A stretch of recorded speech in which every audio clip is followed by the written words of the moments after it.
घर पे रहता नहीं आता, तुम लोग से कुछ होगा। पापा कहते तुम लोग से कुछ होगा है, क्योंकि हम रहते हैं अभी अपने जमाने में, बरस से ना आ गया।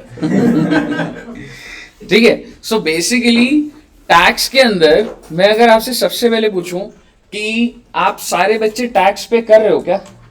No sir. हाँ, इनडायरेक्ट टैक्स पे कर देना। इनडायरेक्ट टैक्स आप पे कर रहे हो। हाँ। बर्गर पिज्जा जैसे होता है ना, पार्टी होती थी यहाँ पे, कितने सारे बर्गर पिज्जा खिलाया आपको। तो हम लोग जब भी मांग परचेज करते थे तो हम लोग क्या पे करते थे? जीएसटी। आप भी बाहर जाके खाते होगे तो आप कोई टैक्स पे कर रहे हो, कौन सा टैक्स है वो? इनडायरेक्ट। इनडायरेक्ट टैक्स है। कौन सा टैक्स लगा होता है? जीएसटी। मेरा आपसे सवाल है, और कोई टैक्स पे करा आपने? No sir, direct tax. तो आपने जो वर्ड बोल दिया ना डायरेक्ट टैक्स, पहले मैं चलो तुम्हें बाइफरकेशन बोल देता हूँ। अब आपका जो टैक्स का सब्जेक्ट है ना बच्चे, दो लेवल पे टूटा हुआ है। One is direct tax and the other one is indirect tax. Sir ये क्या होता है सर? डायरेक्ट टैक्स क्या होता है सर जी? कुछ आइडिया डायरेक्ट टैक्स क्या होता है? क्या होता है सर? जिसका बर्डन सर जो प्रॉपर्टी वगैरह पे जो लगता है, पर्सनली लायबल है उसी पे करना। Money income tax. प्रॉपर्टी पर लग रहा है, चलो आप बोल सकते हो, लेकिन अगर मैं एक जनरल चीज बताऊं, हाँ क्या बोला रिजवान ने? Burden of tax which cannot be shifted can not be shifted to any other person. Shifted to other Person. Person. ये क्या बात हुई सर? समझ लेंगे बेटे, बस आप ये समझ लेना, जिसके ऊपर ये लग गया वो इसको शिफ्ट नहीं कर सकता बेटा, उसी को पे करना पड़ेगा। और इनडायरेक्ट टैक्स में क्या होता है? जिस पे बर्डन शिफ्ट हो जाए। burden of tax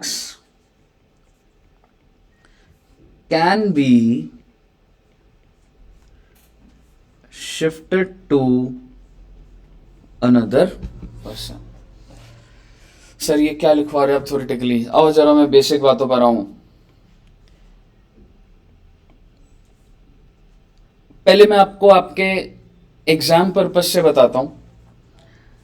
आपका सीए के अंदर, मैं सीएस का भी बता दूंगा यहीं पर ही, ठीक है? सीए सीएस का आपका जो सीए के अंदर है बेटा, आप डायरेक्ट टैक्स में एक एक्ट पढ़ोगे, that is income tax act 1961, ठीक है?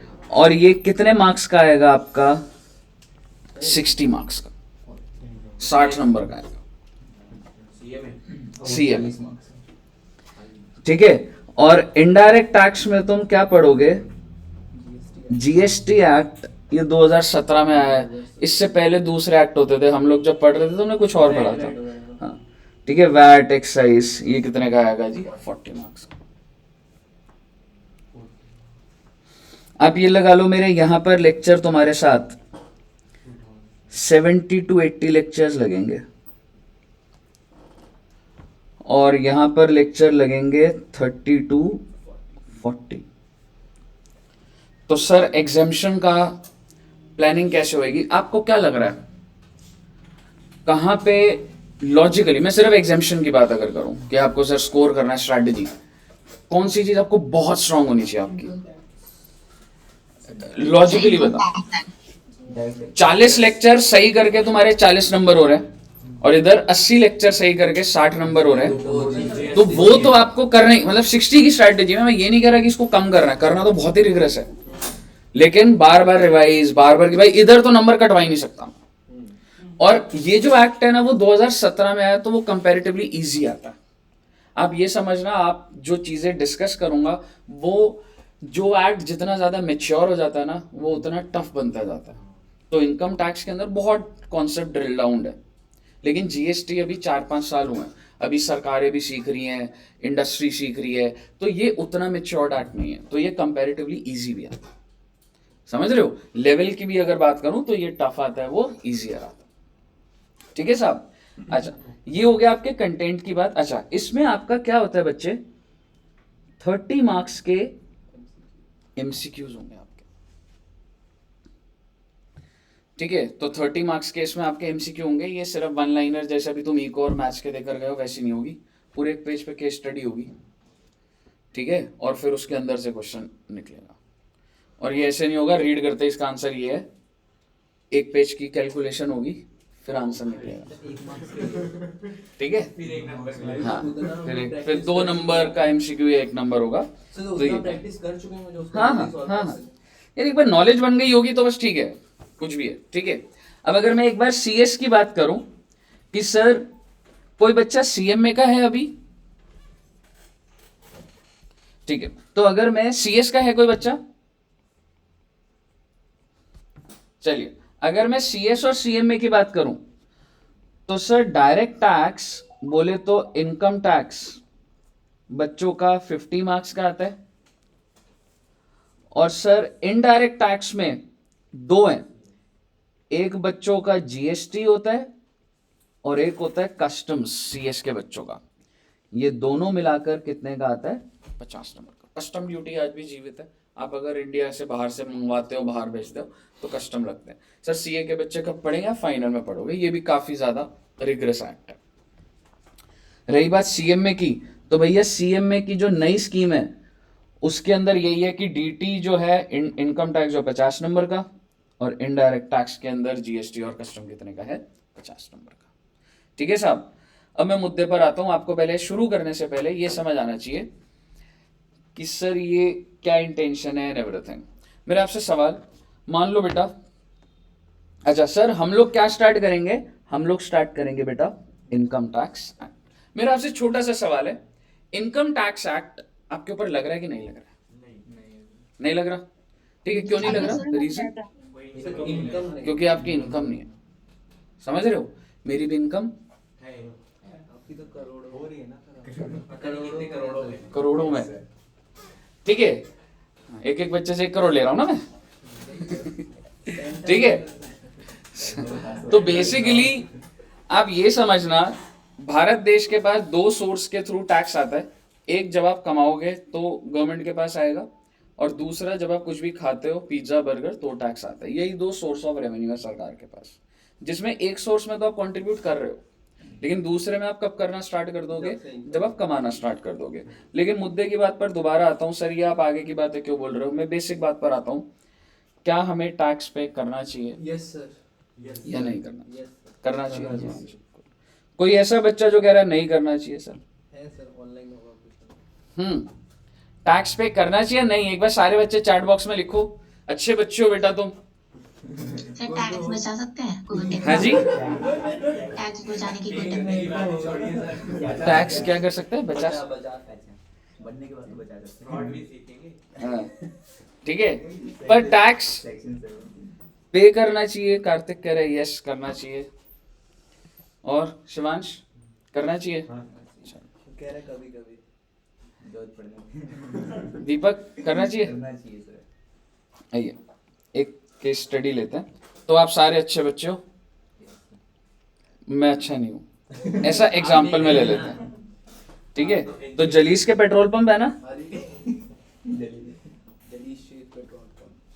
क्या नाम है पेट्रोल पंप का? हाँ, भाई ऑटोमोबाइल। भी तुम्हारे भाई है?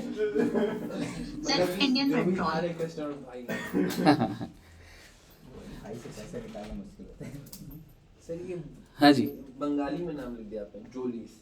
नहीं ए है ये यार, मेरी हैंड राइटिंग थोड़ी खराब है, ठीक है। जलीस का सपोज करो जो पेट्रोल पंप है, तो भाई पेट्रोल बेच के ना जलीस ने सेल कितनी करी है पेट्रोल बेच के 1 साल में? 100 करोड़। और पेट्रोल की कॉस्ट कितनी है बेटा? मान लो 40 करोड़। मुझे बताइए भाई ऑटोमोबाइल को प्रॉफिट कितना हुआ? ग्रॉस प्रॉफिट, ग्रॉस खर्चे वर्चे सारे हैं, अच्छा नेट 60। मोटा मोटी कितना बच गया? 60 करोड़। क्या इसके ऊपर कोई टैक्स लगेगा? लगेगा। कौन सा टैक्स? इनकम टैक्स लगेगा। मैं जीएसटी के अंदर नहीं जा रहा अभी, ठीक है। इसके ऊपर कोई टैक्स है? बिल्कुल है। लेकिन क्या ये अगर पेट्रोल का काम कर रहा है, इसके पास सीएमए होंगे या नहीं होंगे? या ये खुद ही जो ओनर होगा वही निकाल रहा है? वो नहीं निकाल रहा बेटा, 1000 चीजें होती हैं। हाँ, क्या कह रहे हैं? ठीक है। तो बेसिकली ये गया जलीस रिजवान के पास। रिजवान सीए बन गया था, टैक्स का एक्सपर्ट है, ठीक है। AIR 1,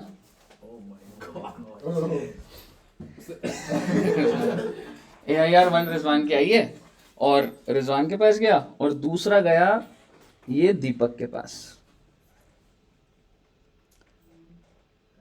AIR1। सर ऐसा कैसे हो सकता है? हो सकता है AIR1 के दो हो सकते हैं, अगर सेम नंबर है तो उस नंबर पे सबके AIR1 होती है, समझ रहे हो? तो सर आप मुझे एक बात बताओ, जलीस कह रहा है यार मैंने ऑनलाइन सर्च करा, ये दोनों टैक्स एक्सपर्ट हैं। तो जलीस ने पहले रिजवान को अपनी डिटेल बताई, और रिजवान तेरा क्या कहना है, अगर मैं तेरे को ये आइडिया दे दूं कि टैक्स रेट जो है ना वो 30% है, तो रिजवान ने जलीस को बोला देखो जलीस, इतना प्रॉफिट कमा रहे हो, इतना लालच अच्छी बात नहीं है, टैक्स दे दो। जलीस ने कहा कितना देना है, मुझे अमाउंट बताओगे? 60 करोड़ का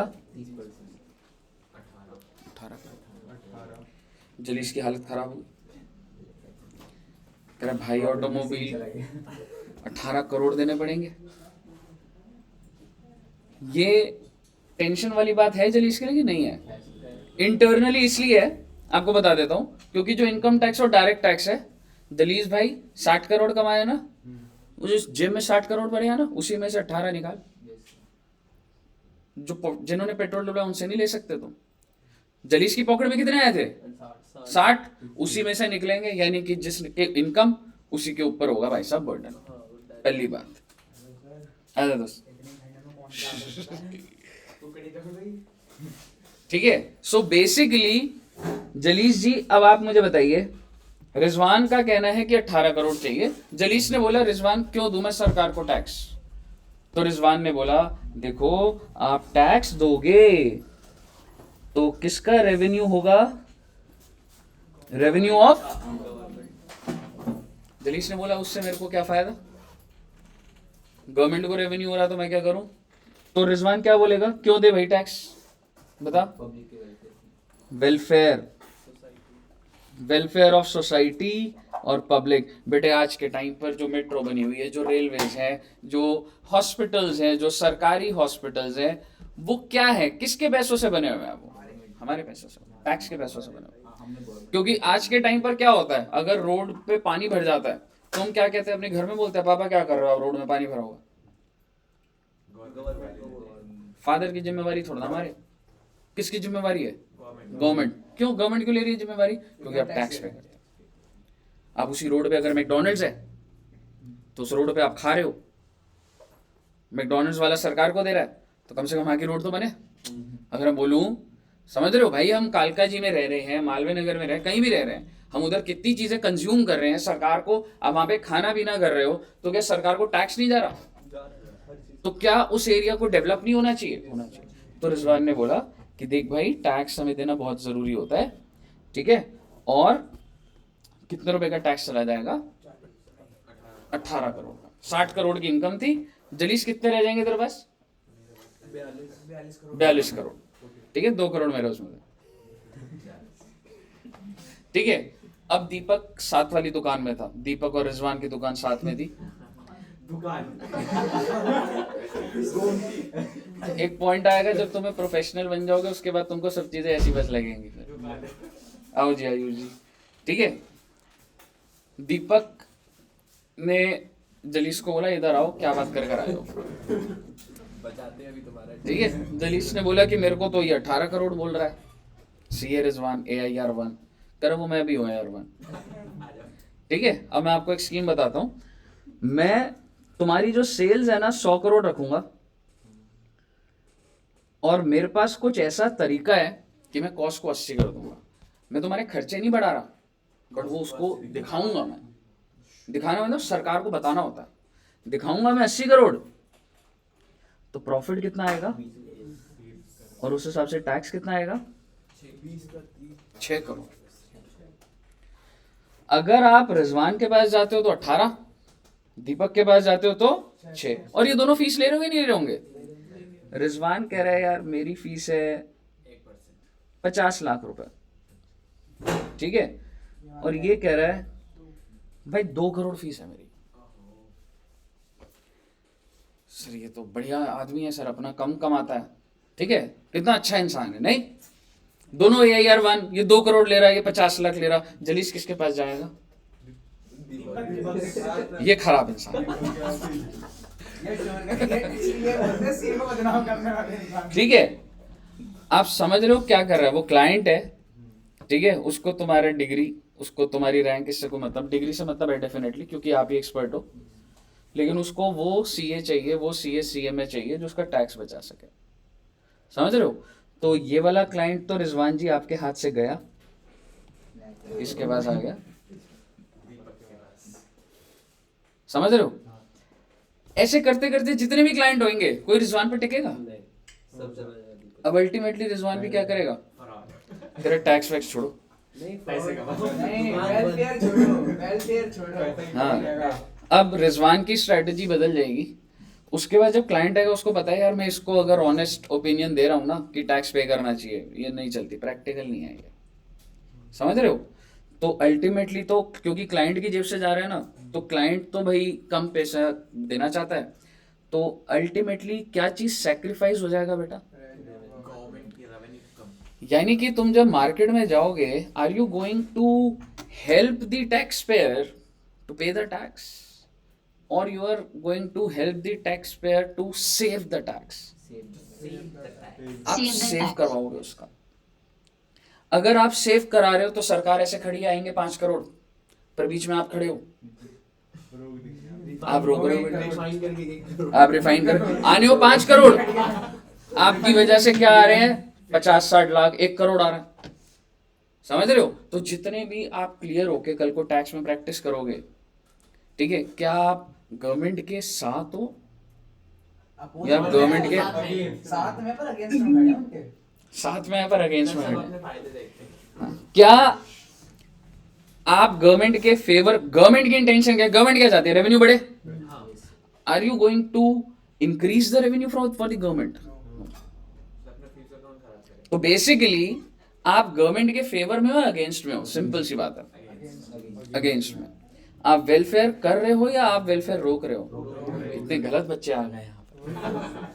सर भी तो हमारे गलत हैं। हमारे गुरु गुरु ऐसे ऐसे। गुरु ऐसे तो शिष्य का तो आपने सच्चाई बता दी। हाँ, सही तो है। ठीक कड़वा सच है, हर तो चीज़ का। वेलफेयर आप रोकोगे कहीं ना कहीं, but there is a difference between, चलो उस चीज पर मैं आ जाऊंगा। तो कहीं ना कहीं आप गवर्नमेंट के अगेंस्ट हो, आप वेलफेयर के अगेंस्ट हो, आगे से अगर रोड पे पानी जम जाए तो बोलना मत इतना, क्योंकि मैं तो नहीं बोलता, तो कोई बात नहीं। समझ रहे हो? नहीं, जिस दिन दिख जाएगा उसको बोलना बंद तो फिर ये तो गलत हो जाएगा ना, हाँ ये तो गलत हो जाएगा। हाँ, ये गलत है, बहुत गलत है। इफ़त जी अभी भी कह रही है सर मैं तो खाली दुकान पे बैठ जाऊंगी, क्लाइंट आए ना आए। लेकिन अब मैं बताता हूँ इसका क्या तरीका 5 साल खराब हो। ठीक है, अब उसका मैं बताता हूँ। There is a difference between tax planning and tax evasion. आपने मूवी देखी है रेड मूवी? रेड मूवी में देखा है वो सौरभ शुक्ला होता है, सौरभ शुक्ला ही नाम है ना उसका। देखिए ना रेड मूवी, सही बोल रहा हूँ ना? वो जो अजय देवगन की मूवी है, उसमें ऐसे गन मारो तो गोल्ड के कॉइन गिरते हैं। एकदम ऐसी दुष्यंत सर के घर में है बेटे। उनके सर, मतलब उनके ऐसा यहाँ तो लगा हाथ ही सर गिरेंगे। जेसीबी लेके घुस जाएंगे, कहानी खत्म। हाँ जेसीबी लेके घुस जाएंगे। हाँ, ठीक है, जा सकते हो आज एकदम रेड, एकदम चले जाओ, सर की हालत खराब हो जाएगी। हाँ, क्लास नहीं ले रहे। सर की होगी क्लास ये उनका 11 पेन बजे, उतारना पड़ेगा। ठीक है। सो बेसिकली अब ये समझना कि जो प्रॉब्लम क्या है, अगर इतना सारा पैसा है तो प्रॉब्लम क्या है, लोग ना बताते नहीं है। जैसे मूवी के अंदर क्या था, वो कमा रहा था, लेकिन वो क्या करता था, गवर्नमेंट को कहता था जी मैं तो 10 लाख कमाता हूँ जी। समझ रहे हो? तो ये टैक्स एवेजन होती है। एक बार अगर मैं आपको बोलूं, ये जो टैक्स है, ये जो इनकम टैक्स हम पढ़ेंगे, ये इतना वाइड है, इसके अंदर बहुत सारे बेनिफिट्स हैं। आपको पता है बेनिफिट? पता है आपको इसके अंदर कौन सा पॉइंट है, कौन सा सेक्शन है? नहीं पता, मेरे को पता, थोड़ी बहुत मुझे ठीक है, हल्के फुल्के आपको बताऊंगे 8-10 पॉइंट, तो हजारों पॉइंट है उसके अंदर, लेकिन वो लेमैन को नहीं पता। तो हमें अब एक चीज समझना, हमें एक लीगल तरीके से टैक्स बचाना है। There is a difference. Legal तरीके से टैक्स बचाना क्या होता है कि मैं इतना नॉलेजेबल हूं कि मैं एक प्रोविजन को टेढ़ा मेढ़ा करके विद लीगल ग्राउंड्स सरकार के आगे खड़ा होकर बोल सकता हूँ ये ऐसे करा हमने। सर, जैसे अभी 115 बीएसी और पुराना, वो दोनों की जजमेंट कौन सा बेटर होता है? एग्जैक्टली, ये लीगल तरीके से, ये लीगल तरीका। ऐसे एक लॉ के अंदर बहुत सारे लीगल तरीके होते हैं। तो आपको मैं ये नहीं कह रहा कि पैसे को, कैश को बोरियों में भर के बेसमेंट में रख दो, समझ रहे हो, कि ऐसे टैक्स बचाओ। ये दीपक ने ये जो 80 करोड़ कॉस्ट करी है ना, मैं कह रहा हूँ लीगल तरीके से करी है इसने, और ये सेक्शन कोड कर रहा है एज पर दिस सेक्शन मेरी कॉस्ट इतनी हो गई है। जो चीज जलीस और जो इनको नहीं समझ आ रही थी इसने एनालाइज कर रखा है, इसने केस लॉस पढ़े हुए हैं, सुप्रीम कोर्ट की जजमेंट होती है, बहुत सारी चीजें पढ़ के एनालिसिस होता है, ब्रेन डेवलप होता है, समझ रहे हो। तो बेसिकली आपको लीगल तरीके से टैक्स बचाना है या इलीगल तरीके से? लीगल। ये आप अभी बोल रहे हो बस, कब आप लीगल से इलीगल हो जाओगे पता नहीं। बट यस हमें ऐसा नहीं करना चाहिए कि भाई इलीगल तरीके से आप टैक्स बचा रहे हो, बट जो लोग बचाते हैं, मुझे मत देखो, जो लोग टैक्स बचाते हैं उनका क्या होता है, वो कहते हैं कि सरकार भी तो करप्ट है ना, मैं देता हूं टैक्स। कोविड के टाइम पे क्या था, एक इंसान है एकदम ऑनेस्टली टैक्स दे रहा है, वैसे उसको बेड नहीं मिला, वो क्या बात का टैक्स भाई, कितने सारे लोग इंडिया छोड़ के जा रहे हैं, चले भी गए हैं। डिप्लोमेटिक पॉइंट ऑफ व्यू मत बनाओ, एक तरफ ये सबका अपना सबमिशन होता है, आप दोनों जो है ना इक्विवेलेंट बता रहे हो एकदम। बट मैं आपको सजेस्ट करूंगा, आप छोटे बच्चों सारे, हमें टैक्स पे करना चाहिए, लीगल तरीके से हमें टैक्स बचाना चाहिए, इलीगल तरीके से नहीं बचाना चाहिए। क्लियर है जी? सर हाँ जी, सर हाँ जी मैडम। सर आपने टैक्सेशन प्रैक्टिस करी है? मैंने टैक्स के अंदर जॉब करी हुई है, प्रैक्टिस नहीं होता बच्चे। अगर जैसे मैं टीचिंग कर रहा हूँ ना, तो आप प्रैक्टिस के अंदर वैसे तो जा सकते हो, बट पार्ट टाइम टीचिंग में हो गए तो वो दो कश्ती में सवार होने वाली बात होती है, दैट्स नॉट रियल। है आपने करा है, ये टैक्स वैक्स बचाया है आपने? हाँ ये आप में लगाया नहीं लगाया कमेंट में, ये बताओ बस पहले। शक है आपकी का नहीं, वो पता करिए कि सर लीगल तरीके से बचाते हैं कि इलीगल तरीके से। सब बोल दो। बेटा ऐसे नहीं पूछते, ऐसी बात है। ये पोजीशन मैंने लगाया है। चलो सब पता चल गया। कॉल पे बात करो। ठीक है, सो बेसिकली आप ये समझिए, मैं तुम्हें क्या सिखाने जा रहा हूँ, मैं ये बोलूंगा ये वाली इनकम टैक्सेबल, ये वाली इनकम टैक्सेबल, ये वाली इनकम टैक्स, ऐसे थोड़ा ना होना। मैं तुम्हें इस एक्ट के अंदर कहाँ कहाँ पे फायदे छिपे हुए हैं वो बताने जा रहा हूँ, तुम्हारे लिए वो रेलेवेंट है, समझ रहे हो। और जो चीज टैक्सेबल है उस पर तो एक रेट है, लग जाएगा टैक्स उस पर थोड़ा ना कोई टैक्स निकालना, कोई सीखना नहीं, टैक्स निकालना 5 क्लास में खत्म हो जाएगी बात। जैसे तुम अकाउंट्स के अंदर जर्नल एंट्री बनाते हो, फिर लेजर बना देते हो ना, लेजर क्या होता है, क्लरिकल नहीं है लेजर, एक बार सीख लिया खत्म। मेन क्या होता है, किसी इंसान की इनकम निकालना, समझ रहे हो। इनकम टैक्स के अंदर क्या होता है कि आप इनकम कैसे उसकी निकाल रहे हो, ये अपने आप ही पता नहीं। अरे सर का फायदा नहीं है, विशाल सर का बढ़िया लैपटॉप है। अभी यार सुबह सुबह नहीं बोल रहा तुझे कुछ। विशाल सर का लैपटॉप बढ़िया है, ये आया था लॉ के पेपर में, ऐसे हालत खराब थी इसकी, ऐसे आया कुछ बोला भी नहीं, पैर ऐसे करे चला गया। जो एग्जिस्टिंग बच्चे थे कह रहे सर ये क्या हो गया इसको। ठीक है, सो बेसिकली अगर मैं आपको बताऊं, तुम्हारा तो कुछ और सुनने में आ रहा था मुझे कानों में कल तक। चलिए हाँ जी, अब आप मुझे बताइए हमको टैक्स पे करना चाहिए या नहीं करना चाहिए? करना चाहिए। टैक्स बचाना चाहिए? बचाना चाहिए। कैसे, लीगल या इलीगल? हाँ, कभी इलीगल मत हो जाना बेटा, जेल में मिलोगे नहीं तो। आपके साथ पहले आपको बताइए मिलेंगे, मतलब सब मिलेंगे हम आपसे। ठीक है, अब आप समझिए सर, क्लास लेट हो रहा है, बच्चे अभी भी आ रहे हैं। आप 10 बजे मत रखना, आपसे मत रखना गलती से भी। वो मैम ने 10:30 भी वही लगाया था। 10:30 सही था। मैंने मैम को 10 बजे बोल के गया था, मैम ने 10:30। 10 बजे बहुत ठंड लगती है सुबह से। अच्छा हाँ ठीक है, अब आप समझिए, मेरे को कुछ चीजें बोलनी है, 1.5 घंटे में समझो, मेरे को करना है। ठीक है, हम लोग कौन सा एक्ट पढ़ेंगे बेटा? Income tax act. Sir income tax में ना एक सेक्शन है, सेक्शन 4। मेरे जो नोट्स है ना हीरे मोती समान होंगे बेटा। It is only illegal when you get caught. हाँ, देखिए अभी भी सोच रहा है करूंगा तो ये आदित्य वही है ना, टिल ही गेट कॉट। आदित्य सर ये ऐसा आदमी ना, ये मतलब करूंगा तो इलीगल ठीक है। तो सेक्शन 4 जो है, सर इनकम टैक्स एक्ट क्या होता है बेटे? सिंपल सी बात है, अगर तुम कुछ कमाओगे तो टैक्स लगेगा। ये बात कौन बोलता है? Income tax. आइए जरा, ये बात कहाँ लिखी है? मेरे बोलने से लग रहा है टैक्स नहीं। तो section 4 of income tax act वो ये कहता है, पे टैक्सेस इफ यू अर्न। इतना सिंपल बोलते हैं। नहीं, इतना सिंपल नहीं बोलता, मेरे को सिंपल बनाऊंगा सारी चीजें। अब लोग इंटरप्रेट करते पे टैक्सेस इफ यू अर्न, यानी कि सिंपल सी बात है, अगर आप कमाते हो। सर ये कमाने का मतलब ये होता है बेटा टोटल इनकम। यहाँ पे लिखने की जरूरत नहीं है तुम्हें, सिर्फ सिंपल सी बात, पे टैक्सेस इफ यू अर्न। आपको इतना समझ आना चाहिए, अगर आप कमाओगे तो आपके ऊपर क्या लगेगा जी? टैक्स। मैं सिर्फ इतनी बात बोलना चाह रहा हूँ, कमाओगे तो टैक्स लगेगा, दैट्स इट। ठीक है। आपको पता है इनकम टैक्स के अंदर मोटा मोटी 2 स्टेप्स हैं, बस इसी स्टेप के अंदर ही रहेंगे बेटा हम। एक है स्टेप नंबर 1 और एक है स्टेप नंबर 2। एक बात बताओ, आपके हिसाब से मैं कितना टैक्स पे करता हूँ? एग्जैक्टली। उन्हें क्या बोला? पहले इनकम बताइए। पहले आप इंसान की इनकम निकालोगे, उसके बाद ही तो टैक्स निकलेगा। इनकम में मैं आपको बता देता हूँ, मेरी इनकम जो मैं दिखाता हूँ साल की, वो दिखाता हूँ 5 लाख रुपए। दिखाते हो 2.5 लाख तो एग्जाम्पल है।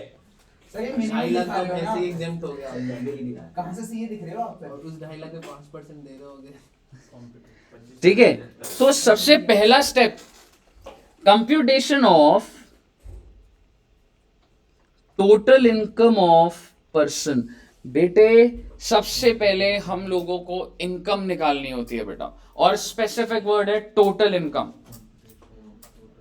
ठीक है जी, सबसे पहले आप क्या निकालोगे? Total income. सर ये टोटल इनकम कैसे निकलती है? बेटे इसके अंदर ही मेरे लगभग 40 से 45 लेक्चर लग जाएंगे। आप जिंदगी में कुछ भी कमा लो, जैसे सपोज करो मैं अभी तुम सब बच्चों को 1-1 लाख रुपए का गिफ्ट दे दूं, कैश दे देना। क्या वो इनकम है? नो सर, गिफ्ट टैक्स देना गिफ्ट टैक्सेबल नहीं होता ना। इनकम है निष्ठा जी, इनकम है। गिफ्ट टैक्सेबल की इनकम थी अगर ऐसा होता ना, जो गिफ्ट होता है वो भी इनकम है। नहीं तो एक बात बताओ, मैं पूरे महीने काम करता हूँ, नौकरी करता हूँ, ठीक है, दिवाली पे मेरा एम्प्लॉयर मुझे क्या दे देगा? ये लो दिवाली का गिफ्ट 1 लाख रुपए। न्यू ईयर वाले ईयर में बोलेगा 1 लाख रुपए का ये लो। आप इधर सारे के सारे बच्चे गिफ्ट कर दो, समझ रहे हो? और मैं लिखवा दूंगा thank you this for the gift. But sir ये नॉर्मल इनकम थोड़ी है, ये हर महीने थोड़ी मिलती है हमको। मैडम इतने सारे बच्चे हैं, ठीक है, सारे बच्चों ने मुझे बर्थडे गिफ्ट दिया है, नॉर्मल बात है कि नहीं है? तो जो भी हम साल में 2 बार, एक बार दुष्यंत सर को गिफ्ट कर देना, एक बार मुझे गिफ्ट कर देना। आप एक चीज समझो, अगर सरकार ने गिफ्ट को भी छोड़ दिया, हर चीज गिफ्ट के तरीके से रोटेट होने लग जाएगी। आप जिस एंगल से सोच रहे हो, आप कह रहे हो हमारे मम्मी पापा हमें गिफ्ट करते हैं बर्थडे पे, उसका क्या, वो अलग बात है, समझ रहे हो? लेकिन मैं आपको ये कहना चाह रहा हूं कि इनकम जो है, आप कुछ भी सोच लो ना, कुछ भी दिमाग लगा लेना, कोई भी इनकम, वो कितने हेड्स में आ जाएगी? टोटल 5 हेड्स में बच्चों। चाहे आप इंडिविजुअल की बात कर लूं, चाहे मैं कंपनी की बात कर लूं, चाहे मैं फर्म की बात कर लूं, तुम जिंदगी में अंबानी जी हैं, रिलायंस है, कोई भी इंसान है, वो कितने हेड्स में इनकम कमा रहा है? टोटल 5। सबसे पहला हेड होता है income under the head salary. Sir जैसे सपोज करो, नीचे यहां लिख देता हूं एग्जांपल के तौर पर,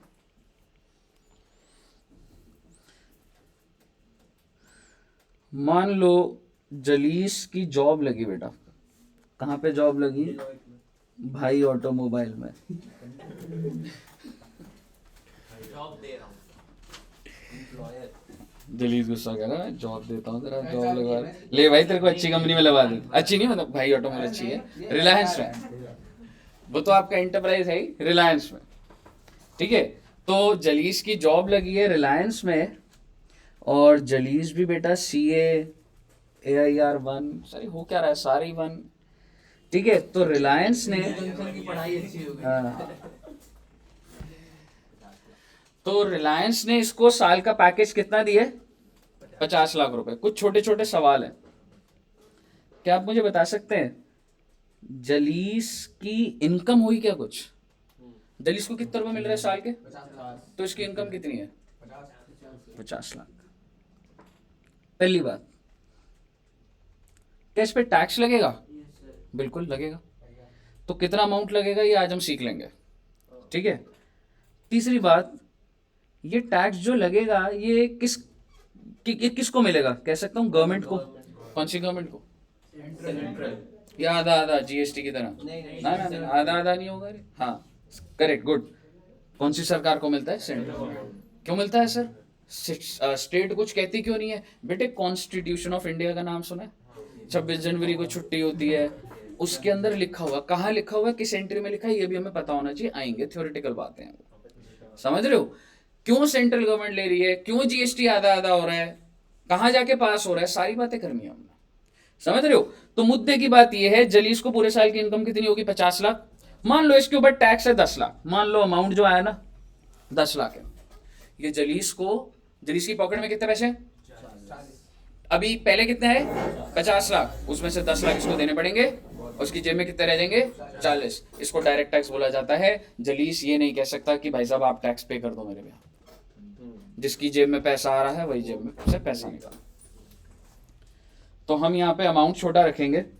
मान लो 12 लाख रुपए की सैलरी है आपके। अगर पेरेंट्स जॉब कर रहे हैं, कोई भी इंसान नौकरी कर रहा है, बाहर बानी मैम और विंकी मैम है, वो अपनी इनकम किधर दिखाती होंगी? सैलरी के अंदर। उनको मान लो 1-1 लाख रुपए सैलरी मिल रही है महीने की, ठीक है, तो 12 लाख रुपए मिलेंगे। सर और कौन सा हेड होता है sir ji? Income under the head. ये जो यूएच है ना, ये अंडर दी हेड है, पूरा लिख लेना इसको, या यूएच को अंडर हेड लिख। और कौन सा होता है? House property. हाउस प्रॉपर्टी होता है भाई साहब, मेरे नाम पर एक प्रॉपर्टी है, मैंने उसको किराए पर दे रखा है। मेरे पास एक घर है सर, मैंने उसको रेंट पे दे रखा है। कितना रेंट आ रहा है सर? 50,000 रुपए महीने आ रहा है। साल का कितना हो गया? 6 लाख रुपए। ये 6 लाख मैं यहाँ लिख दूंगा। सर आप ये ईयरली बेसिस पे क्यों निकाल रहे हो? बेटे ये डिटेल बन रही है जो मैं सरकार को सबमिट करूंगा। बेसिकली हाँ नहीं, आप बेसिकली पूरे साल जो भी कमाते हो, आपको क्या लग रहा है? कैमरास लगे हैं, सरकार को पता लग रहा है? कुछ ऐसा कुछ नहीं है, ठीक है। हर इंसान अपना अपना कमा रहा है। कोई किराए से कमा रहा है, कोई कुछ बेच के कमा रहा है, शेयर्स बेच के, कोई दुकान से कमा रहा है, कोई सैलरी से कमा रहा है। सरकार ने बोला वो पूरे साल कमा लो, अगले साल डिटेल सबमिट करना। तो सर हम तो गलत सबमिट कर देंगे, पकड़े भी जा सकते हो। क्योंकि जो भी आप डिटेल सबमिट करोगे, ऐसा हो सकता है कि आपको नोटिस आ जाए कि अब डिटेल्स लेकर आओ हमारे ऑफिस में। तो वो डर होना चाहिए। सर जिस साल हम सबमिट करते हैं उससे प्रीवियस ईयर का असेसमेंट, ठीक है। एक बात बताओ, क्या रेड लाइट के आगे हमेशा पुलिस वाले होते हैं? पर आप हर बार रेड लाइट पर रुकते हो ना, ये डर होना चाहिए। कैमरे लग गए, आप समझ रहे हो? तो सरकार जितना डर मॉड्यूलेट करती है, अगर सरकार को लगा यार ये तो सारी कम दिखाने लग गए यार, भेज दो सब पे नोटिस, डरा दो इन सबको, बुलाओ इनको ऑफिस, समझ रहे हो? तो सरकार डर मॉड्यूलेट करेगी जिससे कि आप सही बातें बताओ, समझ रहे हो? Income under the head house property हो गया। अच्छा सर एक बात बताओ, ये फैन है बेटा, मेरे को किराए पे देना है, लेना है किसी ने? नहीं। ले लो बेटे, 500 रुपए लूंगा सिर्फ। 500 भाई 2 से नहीं 2.5 में तो किराया, हाँ तो 500 का किराया क्या किराया? 1 साल का। जब भी नहीं चाहिए, तब भी नहीं चाहिए, गिर जाएगा फैन अब तेरे ऊपर। चलो प्रोजेक्टर रेंट पे चाहिए, वो फीफा वर्ल्ड कप आ रहा है अभी, हो गया वैसे तो। आईपीएल आ रहा है, आईपीएल आ रहा है, 500 रुपए अरे यही देख लेंगे वो तो, ठीक है। तो बेसिकली हाँ इधर देख सकते हैं, वैसे अच्छा मजा आएगा। लेकिन मैं आपको ये कह रहा हूँ, यार ऊपर वाले ना टेंशन बहुत क्रिएट करते हैं, मेन ना लैंडलॉर्ड और इनकी दिक्कतें रहती हैं। अच्छा मैं तुम्हें किराए पे दे रहा हूँ 1000 रुपए एक दिन का, मेरे को बताओ हाउस प्रॉपर्टी जाएगा क्या ये? भाई साहब हाउस प्रॉपर्टी में क्या चीज जाती है? घर का किराया, खत्म बात, समझ रहे हो? किस चीज का रेंट? घर का किराया। सर इसका किराया कहाँ जाएगा? देख लेंगे अभी, डिस्कस करेंगे, अदर सोर्स में जाता है। इमूवेबल डाल सकते हैं ना, इमूवेबल प्रॉपर्टीज वगैरह डाल सकते हैं। नहीं, घर का किराया बस। जो आप रेंट दे रहे हैं, प्लांट एंड मशीनरी भी इमूवेबल हो सकती है। जो ये आप रेंट दे रहे हैं, ये तो दिखाते होंगे, ये मैं जब रेंट देता हूँ तो मेरी इनकम नहीं है, मेरा खर्चा है, तो जिसको मैं दे रहा हूँ वो हाउस प्रॉपर्टी में वो दिखाएगा। दिखाएगा इसमें। क्लियर है?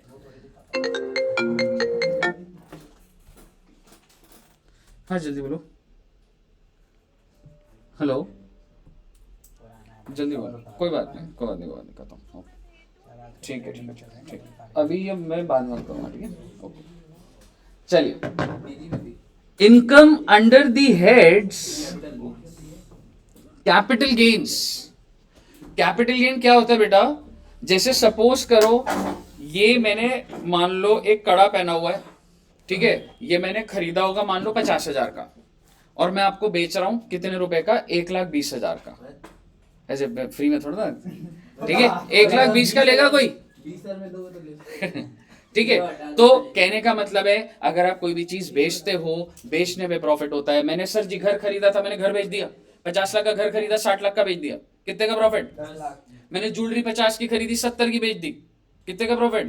20,000। सिक्योरिटीज भी बेचे तो शेयर्स, स्टॉक मार्केट, शेयर खरीदे बेच दिए, कैपिटल गेन। बेसिकली कोई भी चीज बेचने से आपको जो भी प्रॉफिट होता है वो इधर आ जाता है। घर की बात एक बार समझना, मान लो अगर 50 लाख का घर है और मैंने 60 का बेच दिया, 60 लाख, कितने का गेन आया बेटा? क्लियर है? सिक्योरिटीज जब ओवर वैल्यू हो जाती है मतलब मार्केट, वो तो बड़ी टेक्निकल चीजें हैं ऐसा सारी। नहीं है, लॉस हो रहा है उसको नहीं, लॉस भी आएगा सर जी, एक चैप्टर है लॉस कैसे निकालते हैं, सारी बातें आएंगी। अभी आप सिर्फ ये समझो कि क्या है बस। ये नॉर्मल कैपिटल गेन के ऊपर 10 लेक्चर लगेंगे, हाउस प्रॉपर्टी में 7-8 लेक्चर लगेंगे, सैलरी में 10 लेक्चर लगेंगे। आप ये मत सोचना बस निकल गई सैलरी। सर सैलरी 10 में खत्म हो जाता तो ये सब चैप्टर है। ये चैप्टर्स हैं टेक्निकली। 45 भाई, बहुत लंबा है वो लेक्चर का भाई ये। हाँ, तो 110 लेक्चर लगेंगे तुम्हारे है। टैक्स में। अलाउंसेस और परक्यूजिट ना हो ना तब समझ नहीं, टोटल टैक्स में। इनकम अंडर द हेड मजा आता है। पीजीबीपी। सर ये पीजीबीपी क्या होता है सर? बिजनेस वाले होते हैं। Profits and gains from business. From business और प्रोफेशन।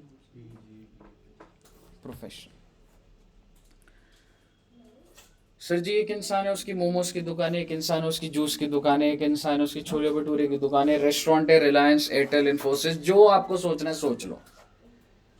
वोल्टास एसी का बिजनेस, कैमरे का बिजनेस, ये सारे लोग अपना प्रॉफिट निकालते होंगे, नहीं निकालते होंगे? सिंपल सी बात है, अकाउंट्स के अंदर आप जिन जिन लोग, आप किन लोगों का पीएनएल बनाते हो? जो बिजनेस कर रहे होते हैं, तो उनका जो भी प्रॉफिट आता है वो कहाँ लिख दूंगा? पीजीबीपी में। तो income under the head PGBP. मान लो कोई इंसान बिजनेस कर रहा है, उसको इनकम हो रही है 5 लाख, लॉस भी हो सकता है, इनकम लेके चल रहे हैं। मोमोज वाले का एक सवाल कह रहा हूं, सवाल एसी वाले का मान लो, एसी वाला कह रहा है मैं एसी खरीदता हूँ 20,000 का, एसी का बिजनेस है उसका, एसी वाला एसी खरीदता है 20,000 का, बेचता है 30,000 का, प्रॉफिट कितना? वो कह रहा है कैपिटल गेन या पीजीबीपी? पर कैपिटल गेन तो बेच के प्रॉफिट होता था। नहीं sir, that should not be your business. समझ रहे हो ना? पीजीबी बिजनेस से हमारा प्रॉपर्टी रिलेटेड हो जाएगा। Exactly. प्रॉपर्टी खरीदना बेचना तो वो भी बिजनेस में आएगा। एग्जैक्टली जैसे डीएलएफ है, ठीक है, तो डीएलएफ आपको क्या लग रहा है? टावर्स बनाता है, कॉस्ट आती है, फिर बेचता है, तो कौन से हेड में जाता होगा? पीजीबी में जाता होगा। समझ रहे हो? Then last income under the head other source. Other source को ना बेटा रेजिडुअरी सोर्स बोला जाता है। रेजिडुअरी सोर्स मतलब कि अगर आपकी इनकम ऊपर के 5 हेड में नहीं आई ना, तो वो अदर सोर्स में आ जाएगी। जैसे कि एक बात बताओ, आप कल को जॉब करोगे तो आपके पास कुछ पैसा आएगा, वो पैसा घर में होगा, बैंक में होगा? बैंक उस पर आपको इंटरेस्ट देगा, इंटरेस्ट इनकम है, इंटरेस्ट इनकम है क्या? वो इनकम, हाँ जी बिल्कुल आ जाएंगे। डिविडेंड भी बहुत सारे है, तो डिविडेंड भी है बिल्कुल, ठीक है। इंटरेस्ट इनकम है, टैक्सेबल होगी कौन से हेड में? सैलरी बोलूं उसको? House property, capital, other sir source, finance वाले भी तो आ सकता है, जो फाइनेंशियल होते हैं। वो फिर डिटेल्ड बात हो गई। अगर मेरा बिजनेस ही वही है तो पीजीबीपी। ट्रांजैक्शन चेंज हो गया ना। इन हेड्स के अंदर पूरा समुंदर है भाई, हाँ बहुत बड़ा। समझ रहे हैं? अभी तो 5 हेड 5 चैप्टर अभी तो बस मैं तुम्हें ये बता रहा हूँ कि ये टोटल इनकम तुम्हारी 5 हेड्स के अंदर जाएगी। 5 चैप्टर समझ अपना लीजिए। आईसीआई में जब ये डिडक्शंस वगैरह लिखते हैं वो सेक्शन के साथ दिखाते हैं ऐसे ही? सेक्शन के साथ देखो। टोटल कितने सब्जेक्ट के इंटर में 8 ठीक है, वो भी न्यूज की मांगी तो 6 हो जाएंगे। ठीक है, अब एक बार सुनना, एक बार मुझे प्लीज कंटेंट कवर करना प्लीज। सर आपने देखा होगा केबीसी के अंदर कोई लॉटरी जीतता है, ठीक है, तो वो किधर आएगा सर? में आएगा। क्योंकि भाई साहब ना तो वो जो भी इंसान जीत रहा है वो सैलरी नहीं है, हाउस प्रॉपर्टी नहीं है, इनमें से कुछ भी नहीं है, अदर सोर्स में आ जाएगा। अब मैं यहीं पे ही बात कर रहा हूँ, सर जितनी भी आपने कंपटीशन इनकम होती है जैसे क्विज वगैरह वो सब अदर सोर्स सारा इसी में ही आ जाता है मैडम। आपने डिविडेंड बोला था, डिविडेंड किधर जाएगा? अदर सोर्स में। अगर मैं आप सब बच्चों को 1-1 लाख रुपए गिफ्ट दे दूं टैक्सेबल हो जाएगा? इसलिए नहीं दे रहा क्योंकि वो आपकी इनकम है, टैक्स लग जाएगा बेटा। सर लेकिन जो शादी में गिफ्ट वगैरह मिलते हैं उस पर टैक्स नहीं लगता ना? हाँ मैंने सुना था तो। हाँ जी, वो तो लगता? क्या कह रहे हो मैडम? मतलब शादियों में जो गिफ्ट्स मिलते हैं उस पर टैक्स नहीं लगता उस ना? पे नहीं लगता, वो जब पहुंचेंगे उस सेक्शन पे 56 to 10 है तो डिस्कस करें। On the occasion of marriage आप कितना भी पैसा ले सकते हो, ले सकते हो का मतलब ये मैं समझना, मैं कह रहा हूँ शगुन का पैसा जो भी है। हाँ जी चलिए। सर ऐसी कोई लिमिट भी होती है कि इतने लिमिट पे ही टैक्स लगेगा? हाँ मैडम आ जाएंगे, स्टेप बाय स्टेप आ जाएंगे। हाँ जी, हाँ बोल। स्टॉक मार्केट में जो पैसे का तो उसमें जाएगा। कैपिटल गेन्स, तेरे बिजनेस ही वही पीजीबी सैलरी, बिजनेस है तेरा, तू बेच रहा है, तेरा काम ही सैलरी तो होगी उसमें। जो ब्रोकर है उसका बिजनेस है तो वो पीजीबीपी। चलिए आइए एक बार प्लीज आइए, फटाफट बोलो। साइड बिजनेस है। सर आ जाएंगे वो। हाँ जी बोलिए। सर जो स्टॉक में ट्रेड करते हैं उनके लिए डिविडेंड फिर भी अदर सोर्सेज में ही आएगा? टेक्निकली यस, आपने बहुत डिटेल्ड बात बोली है, बट ये पॉइंट मेरे को बहुत आगे चल के लिखवाना है। आप सिर्फ 5 हेड समझिए, इसके अंदर जो कॉम्बिनेशन है सब जिंदगी में आ जाएंगे तुम्हारे। ठीक है, गाड़ी बेच दी, टायर बेच दिया, सब बातें कर लूंगा। ठीक है, तो जीटीआई सर हमने निकालना क्या था? Total income. अभी बेटे 5 हेड का टोटल होता है ग्रॉस टोटल इनकम। इसके बाद आप मुझे बताइए ऊपर से टोटल करके बता सकते हो कितना अमाउंट आ रहा है? कितना आ रहा है? 37 लाख, 35 लाख। तो basically what is the 35 lakh? ये 35 लाख आप सरकार को बता रहे हो कि भाई साहब हमने कमाया है। कितने साल की इनकम है ये? तो ये हर महीने बताना है मुझे, इस महीने का है नहीं, पूरा साल कमा लो। फिर एक डेट आएगी अभी डिस्कस करने वाला हूँ 5 मिनट में, उस पर होगा। ठीक है, आप मुझे बताइए एक बात बताओ, सरकार को पता ही नहीं पता आप टैक्स बचाना चाहते हो? पता है भाई, ऑब्वियस बात है भाई, तुम्हारी जेब में पैसा बचेगा ऑब्वियस। और मैं बोलूं नहीं मत बचाओ, ये कोई अनरियल बातें थोड़ा ना चल रही है यहाँ पे। तो सरकार कहती है हमारे कहने से इन्वेस्ट करो। सरकार कहती है तुम कमाते हो ना, तुम अपनी जीटीआई को कम करना चाहते हो, मेरे कहने से तुम्हारा ही पैसा है इधर रख दो, LIC यहां डाल दो, 5 साल की FD करा लो, हेल्थ इंश्योरेंस करा लो, मेरे कहने से इन्वेस्ट करो, मेरे कहने से इन्वेस्ट करो, आपको मैं बेनिफिट दूंगा। क्या बेनिफिट दूंगी? वो डिडक्शन अंडर चैप्टर 6A। इसमें ये अलग से एक चैप्टर है, हम सेक्शंस पढ़ेंगे 80C to 80U। मान के चल लो ये बंदे ने, जैसे आपने सुना हुआ कि LIC कराते हो तो टैक्स में बेनिफिट मिलता है, वो ये होता है कि आप जब प्रीमियम पे करते हो ना, LIC क्या होता है कि भाई तुम प्रीमियम पे करो, थोड़ा बहुत JLP तो आइडिया ही है ना आपको, प्रीमियम पे करते हो, वो प्रीमियम की डिडक्शन मिल जाती है आपको। सर मैंने इस साल कितने का प्रीमियम जमा करा? 2 लाख रुपए का, डिडक्शन कितनी मिलेगी? 2 लाख रुपए। हालांकि हायर लेवल बोलूं 1.5 लाख से ऊपर जाता नहीं है, पर अभी आप वो लेवल नहीं है कि मैं सारी बातें अभी बोलूं।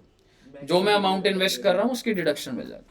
मेरा आपसे सवाल, फाइनली आपका क्या आ जाएगा? Total income that is 33।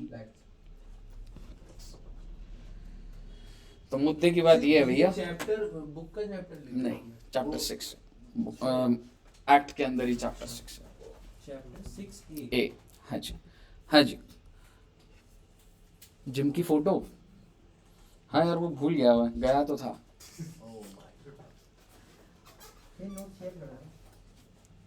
ए लिख ले रे, मतलब ऐसे, हाँ मतलब क्योंकि मेरे को बोलना इतना होगा, हो सकता है मैं नोट शेयर करने का टाइम हर बार दूं या ना दूं, बट यस नोट शेयर होंगे और रजिस्टर देखूंगा मैं। बेचारे देखते रहना, थोड़ा टाइम तो वो करो सर, जिम जाते हैं हाथ पैर दर्द रहते हैं। जिम जा रहे मोटा होता जा रहा है तू तो। चलो चलो तुम्हारी जरा सी बात करो ना, बस पूरा ट्रैक चेंज। 2 मिनट पहले लग रहा होता है सीए फॉर प्रोफेशनल बच्चे पढ़ रहे हैं, उसके बाद सब्जी मंडी बना देते हो यहाँ पर। कह रहा है दोनों ठीक है, आइए अब मेरी बात ध्यान से सुनिएगा।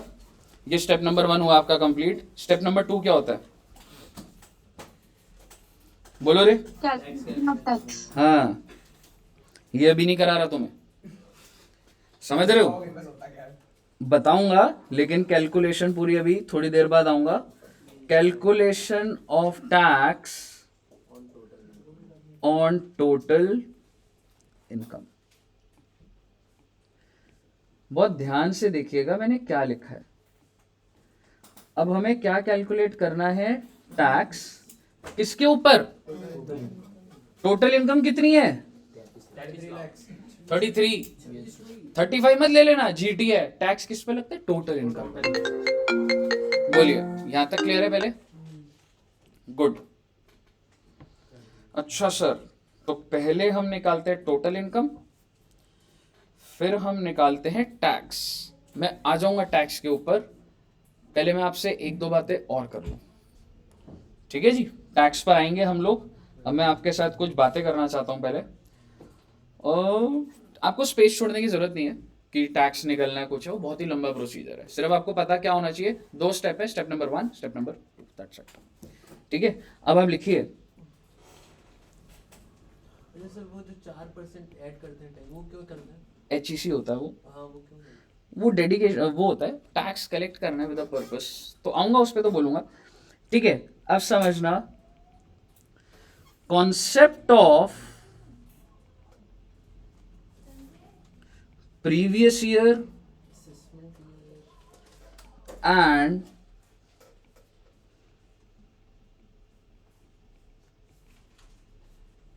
Assessment year.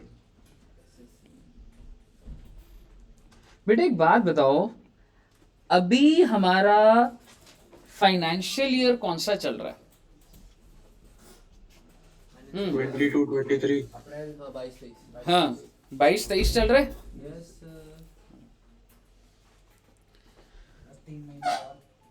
तो फाइनेंशियल ईयर है 22-23, बढ़िया जी।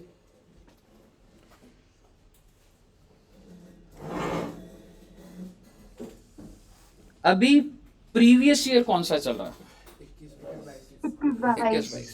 21-22। क्योंकि अगर फाइनेंशियल ईयर 22-23 है, बोले तो 1/4/22 से लेकर 31 मार्च 23, तो प्रीवियस ईयर क्या हुआ बेटा, बताइए? क्लियर है? गलत है सर ये। डिटेल सबमिट होती है ये अप्रैल से मार्च तक तो बोलते हैं अकाउंट्स क्लोज आ कर जाऊंगा देते हैं, 5 मिनट में, मई तक क्यों जाते हैं? 5-10 मिनट में आ जाऊंगा। सर जी, आपने प्रीवियस ईयर का मतलब क्या समझा, उसका आपने इंग्लिश के अंदर इंटरप्रिटेशन करा। प्रीवियस मतलब पहले वाला, और अगर 22-23 है तो पहले वाला। ऐसा बिल्कुल भी नहीं है। मेरा आपसे सवाल, फाइनेंशियल ईयर वर्ड कहाँ से सीखा आपने, आपसे और अकाउंट और मैंने कहाँ से सीखा? आपने हमसे, हम बता देते हैं। ठीक है, क्या मैं कह सकता हूँ अकाउंटिंग टर्म है। यस। इनकम टैक्स वाले बोलते हैं भाई साहब अकाउंट्स को साइड रखो। हम बोलना तो वही चाहते हैं, हम बोलना तो 22-23 ही चाहते हैं, पर हम फाइनेंशियल ईयर नहीं बोलेंगे। हम क्या बोलेंगे, प्रीवियस ईयर। नाम बदलिए बस। तो अभी कौन सा प्रीवियस ईयर चल रहा है? 22-23। 22-23 ही चल रहा है भाई साहब।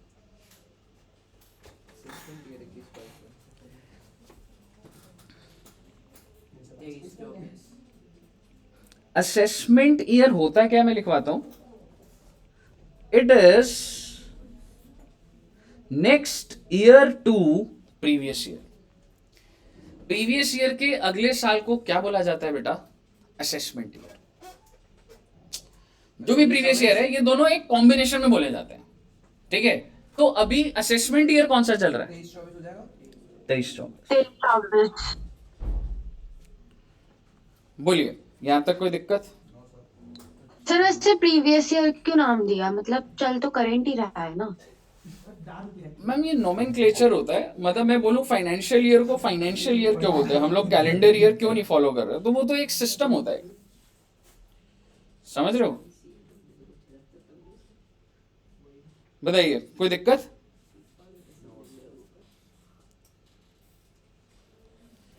अगर आपको ये बात क्लियर है, अभी सुनना एक बार बात को, अगर फाइनेंशियल ईयर 13-14 है तो प्रीवियस ईयर क्या हुआ? 13-14 अच्छा 13-14। असेसमेंट ईयर 14-15 अगर ये 18-19 है असेसमेंट ईयर तो 17-18 तो ये क्या हो गया जी 17। अब वो समझ आ गई पहले बात। अब असेसमेंट ईयर के बारे में लिखिए कुछ। It is always for 12 months, ये हमेशा 12 महीने का ही होता है। तो सर प्रीवियस भी तो 12 का नहीं है, प्रीवियस लिखवाऊंगा अभी। एग्जाम्पल का तो एक एग्जाम्पल देता हूं, आपको कॉन्सेप्ट समझ आएगा। सर मिस्टर ए ये एक डॉक्टर है, he started his clinic on 10/8/18। Determine previous year and assessment year. बेटे पहली बार कमाना शुरू कर रहा है वो, पहली बार क्लिनिक खोला है, आप पहली बार नौकरी करोगे, पहली बार कोई इंसान बिजनेस करता है, पहली बार जिंदगी में तुम जब शेयर बेचोगे, पहली बार तुमको कभी इंटरेस्ट आएगा। मैं उसकी फर्स्ट टाइम इनकम कह रहा हूं, एक बंदे की फर्स्ट टाइम। समझ रहे हो? ये स्टार्टेड एज क्लिनिक का रेलेवेंस है। सर तो असेसमेंट ईयर 19-20 पहले प्रीवियस ईयर बताओ। Previous year 18-19। अब जो स्टैंडर्ड आंसर आएगा वो क्या आएगा सर? 18-19 से पता तो लग रहा है। और असेसमेंट ईयर 19-20 ये गलत है बेटे, सर वो डेट से लगेगा ना? डेट से स्टार्ट होगा वो। लगेगा। हाँ डेट से स्टार्ट होगा वो, समझ रहे हो? तो 10/8/18 से लेकर 31 मार्च। तो मैंने असेसमेंट ईयर तो लिखा है, it is always for 12 months. But previous year जब भी आप फर्स्ट टाइम स्टार्ट करते हो ना कुछ, तो वो जिस दिन से तुम स्टार्ट कर रहे हो या जब भी इनकम हो रही है वहां से स्टार्ट है, ये ध्यान रखना। बोलिए जी, क्लियर है एकदम? Yes sir. तुम इनकम टैक्स डिपार्टमेंट में गए और इनकम टैक्स डिपार्टमेंट ने बोला, मतलब एओ ने बोला, ये एक मेरे को अच्छा एओ क्या होता है? Assessing officer. बोले तो जब तुमको ट्रैफिक पे कोई रोक देता है तो उसको क्या बोलते हो तुम? ट्रैफिक हवलदार। हाँ, वो इनफॉर्मल वाला मत बोल देना, ठीक है? मामा के दर्शन। ठीक है, तो आप मुझे बताइए, ऐसे ही इनकम टैक्स में अगर कोई आपको पकड़ता है, कह रहा दिखा भाई तेरी क्या इनकम है, तो आपको उसको पहले वही वो रेलिवेंट बंदा होना चाहिए ना, पता लगे ऐसी कोई बोल रहा हूं। मतलब समझ रहे हो? क्या जब आप रेड लाइट क्रॉस करते हो तो क्या नॉर्मल दिल्ली पुलिस के लोग रोक सकते हैं? नहीं रोक सकते, जो ट्रैफिक पुलिस है वही। बट रोक, अगर मान लो रोक भी दे तो हमें मतलब ऐसे झगड़ा तो कुछ क्या करोगे, पैसे खिलाने पड़ते हैं सेटलमेंट के बाद। हाँ इधर भी होता है ऐसा, तो मैं जस्ट आपको एग्जांपल के तौर पे ही सिखाऊंगा कैसे होता है। एओ ने बोला कि please bring financial statements of assessment year 21-22। आपने वो इंस्टाग्राम में देखा ना, वो उसके बाद ये एल लिखा होता है, क्या होता है? ले, जैसे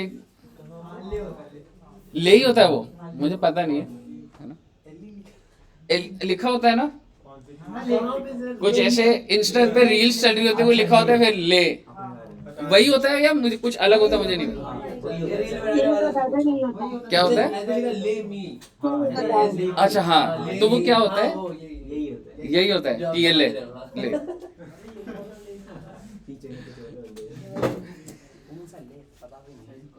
ठीक है, आप मुझे बताइए, आप फाइनेंशियल स्टेटमेंट समझते हो क्या होता है?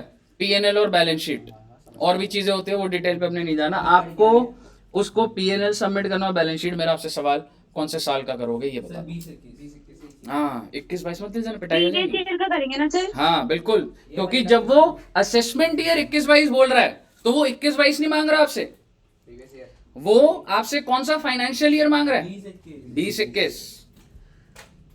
तो 20-21 का पीएनएल और बैलेंस शीट 31 मार्च। देख रहे हो बेटा इंस्टाग्राम की नॉलेज कितनी काम आ रही है।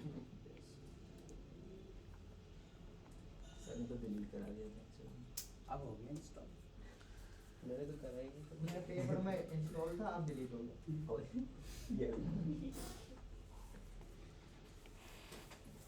बताइए क्लियर है, मुद्दे की बात यहाँ खत्म नहीं होती। आइए जरा आगे बात करते हैं जी। सर ये कैसे होता है, मैं ना आज तुम्हें सिस्टम बता रहा हूँ कि भाई ये है क्या, सब कहानी क्या है, ताकि तुम्हें एक बार क्लैरिटी है।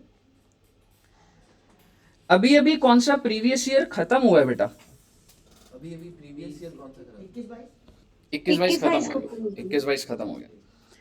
तो 1/4/21 से लेके 31 मार्च 22। कर लो, कुछ आ नहीं रहा, ज्यादा पैसे लगा कर। यार वो कॉल आ जाता है ना, वो नेटवर्क इशू आ जाता है, फोन पे जैसी कॉल आता है तो ये हो जाता है।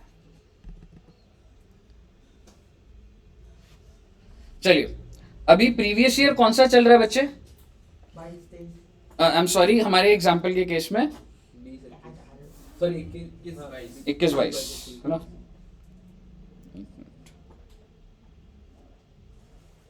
आ गया।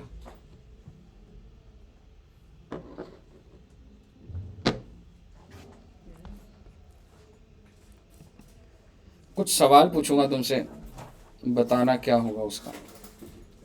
इन्हीं सवाल में 2 चैप्टर और आ जाएंगे तुम्हारे। ये चैप्टर था यार, मतलब ये प्रीवियस ईयर और असेसमेंट ईयर की ही कहानी चल रही है। 21-22 मेरा क्या हो गया बेटा, प्रीवियस ईयर और 22-23 क्या हो जाएगा बच्चे। ओके अब मैं सेक्शन लिख रहा हूं, हालांकि मैं ऊपर भी लिख सकता था। प्रीवियस ईयर सेक्शन 3 बताता है, जो भी मैंने आपको सिखाया व्हाट इज प्रीवियस ईयर, कहाँ पे लिखी हुई है सारी बातें, सेक्शन 3 के। Income tax act 1961 income tax act 1961, CA inter after foundation. अभी रिजल्ट असेसमेंट ईयर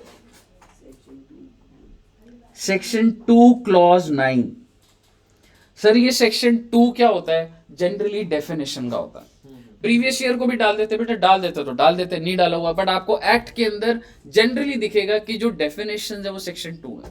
सेक्शन 1 कौन सा होता है बताओगे, इनकम टैक्स नहीं मतलब जनरली लॉ में तुमको, मतलब सर ये बताइए हाँ कि कहाँ कहाँ कमेंसमेंट, applicable डेट ऑफ है, कब कमेंसमेंट, आया। एप्लीकेबिलिटी, ये होता है।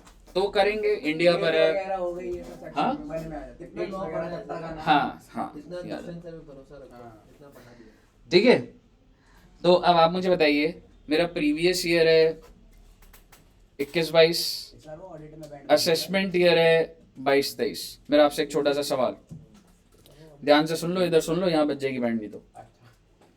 समझ रहे हो, मेरा प्रीवियस ईयर ये, असेसमेंट ईयर ये, मैं कमाता कौन से साल में हूँ, I earn in previous year. और मैंने कितना कमाया था एग्जाम्पल में, 33 लाख। याद करो 35 लाख रुपए का जीटी आया था, डिडक्शन था, 33 लाख डिडक्शन गवर्नमेंट चैप्टर 6 से, ये हमने बनाया था ना।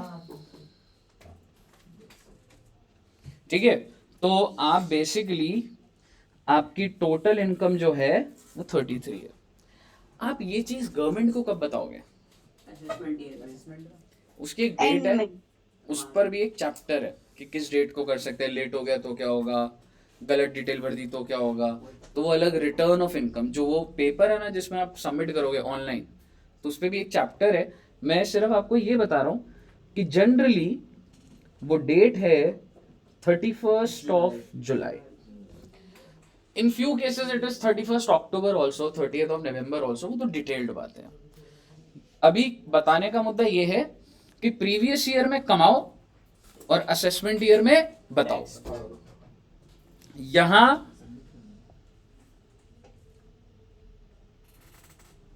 आप कमाओ और इधर क्या करोगे आप?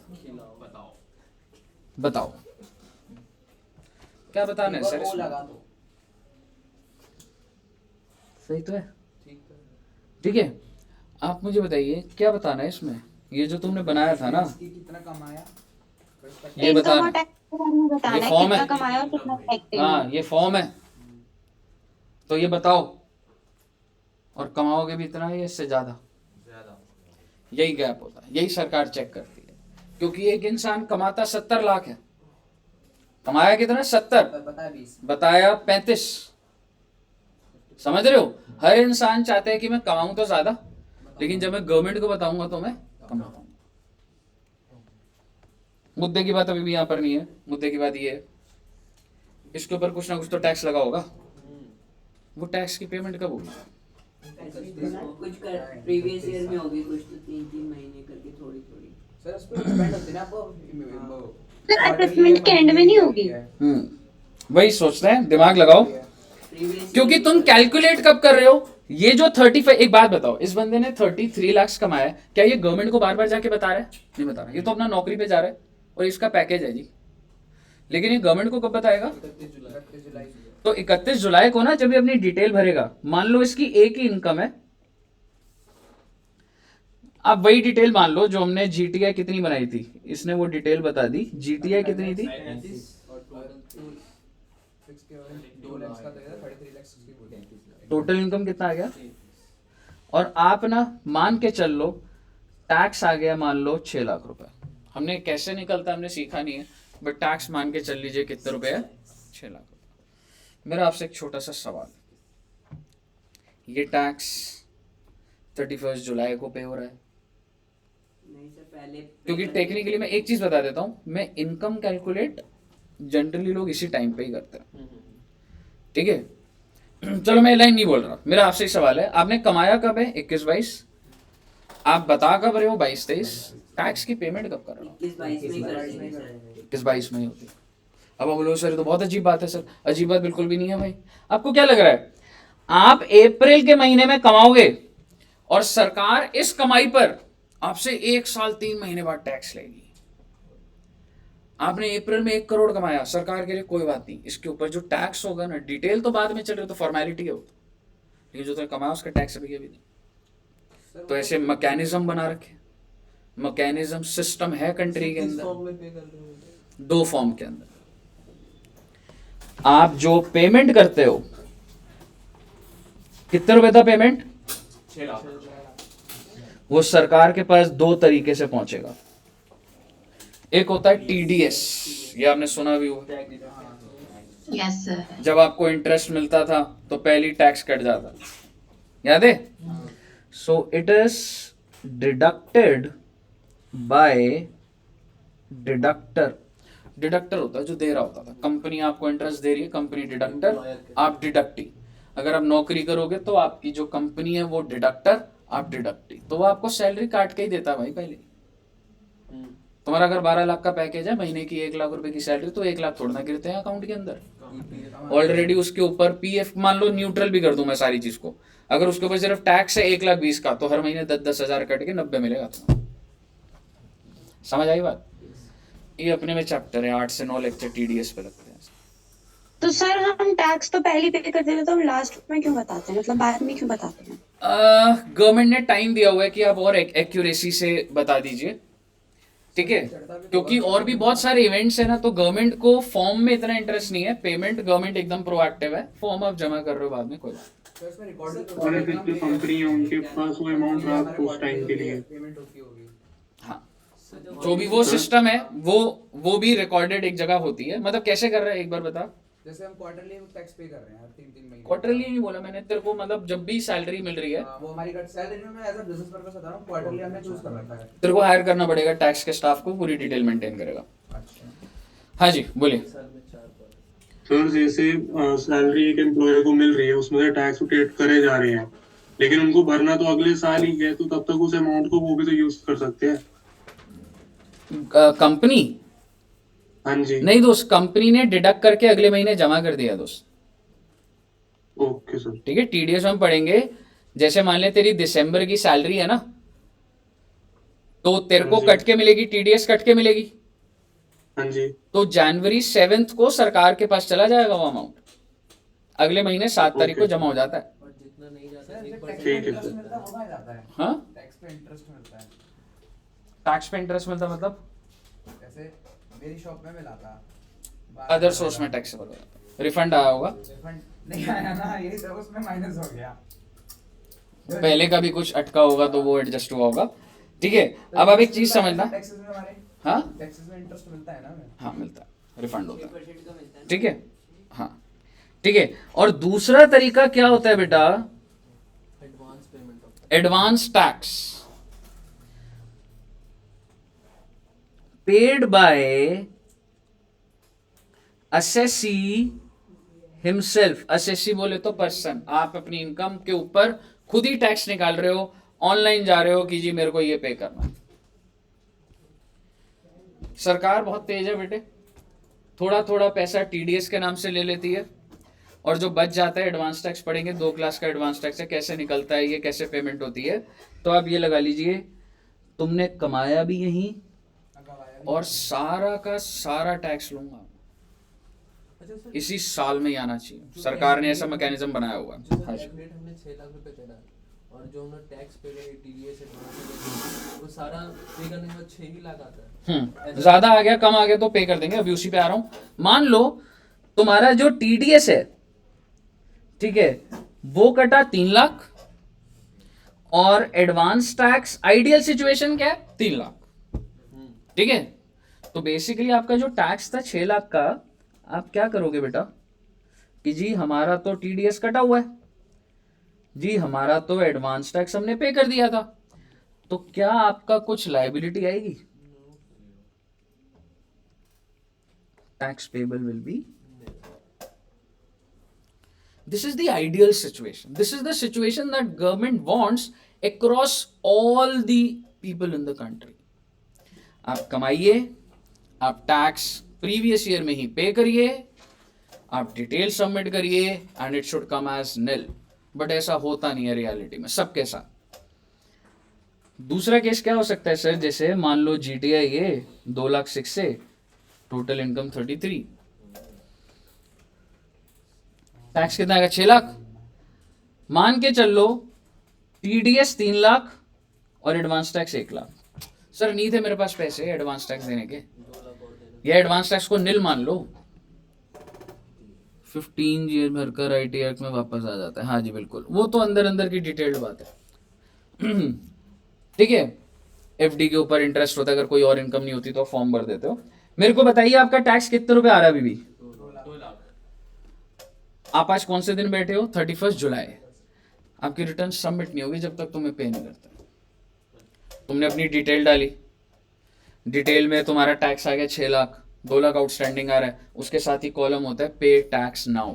सर बट आउटस्टैंडिंग तो चढ़ता जाता है, आप आगे प्रोसेस डाल ऐसा कुछ नहीं होता, सबमिट ही नहीं होगा वो। सब पॉपअप कर रहा होगा सर मतलब डिटेल सबमिट होती है बट वो आउटस्टैंडिंग में चलता जाता है ना, आप थोड़ा बहुत सबमिट करते जा रहे हो। सबमिट ही नहीं हो, रिटर्न ही सबमिट पकड़ेगा ही नहीं तेरे रिटर्न। तू बटन दबाएगा उधर को उसी पे ले आएगा that you have not paid tax. कह रहा होगा सर समझ रहे हो? वो रिटर्न के अंदर वो सॉफ्टवेयर में है, जब तक ये 0 नहीं आएगा सॉफ्ट रिटर्न अंदर नहीं लेनी है तुमने, आपको ये पे करना पड़ेगा। और जब आप इसको पे करते हो, इसको बोला जाता है self assessment tax under section 140A। This is called self assessment tax. पे मैं ही कर रहा हूं भाई। जब मैं प्रीवियस ईयर में पे करता था तो उसको क्या बोला जाता है? Advance tax. सेक्शन कौन सा था इसका? एडवांस टैक्स का पूछ नहीं, बहुत सारे सेक्शन। अरे 2 लाख रुपए लगा था सेल्फ असेसमेंट टैक्स। तो एडवांस टैक्स का 140A। मतलब यही है ना कि हम प्रीवियस ईयर में पे कर रहे हैं। एग्जैक्टली।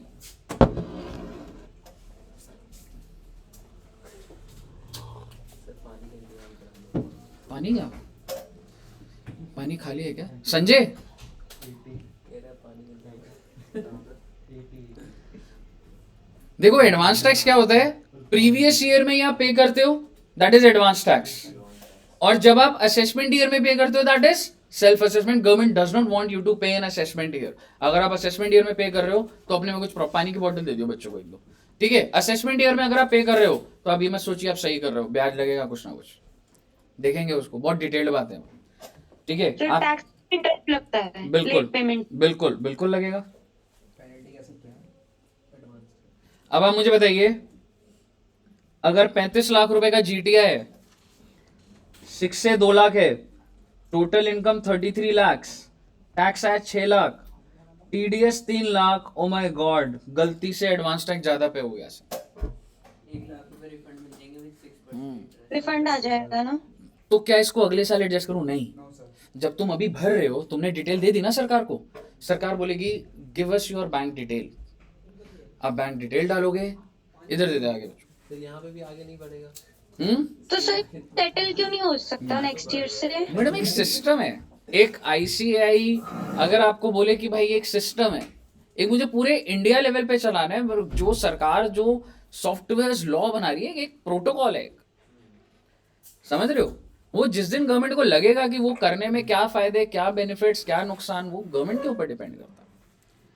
तो आप मुझे बताइए, 1 लाख रुपए क्या आ रहा है माइनस में, क्या ये रिफंड आ जाएगा? बिल्कुल आ जाएगा जी, रिफंड 1 लाख। इसमें भी कहेगा बैंक डिटेल दो, बैंक डिटेल दो। इस हाँ तो बैंक डिटेल तो देगा ही, ठीक है। इस रिफंड के ऊपर क्या इंटरेस्ट मिलेगा? Yes sir.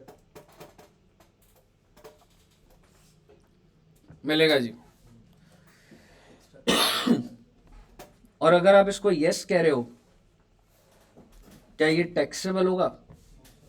ये 1 लाख रुपए नहीं होगा, जो इंटरेस्ट को जो इंटरेस्ट आएगा ना उस पे अच्छा, इंटरेस्ट ऑन 1 लाख, हाँ तो ये मैंने यही लिखा है, इंटरेस्ट ऑन 1 लाख यस मिलेगा। क्या इंटरेस्ट टैक्सेबल होगा?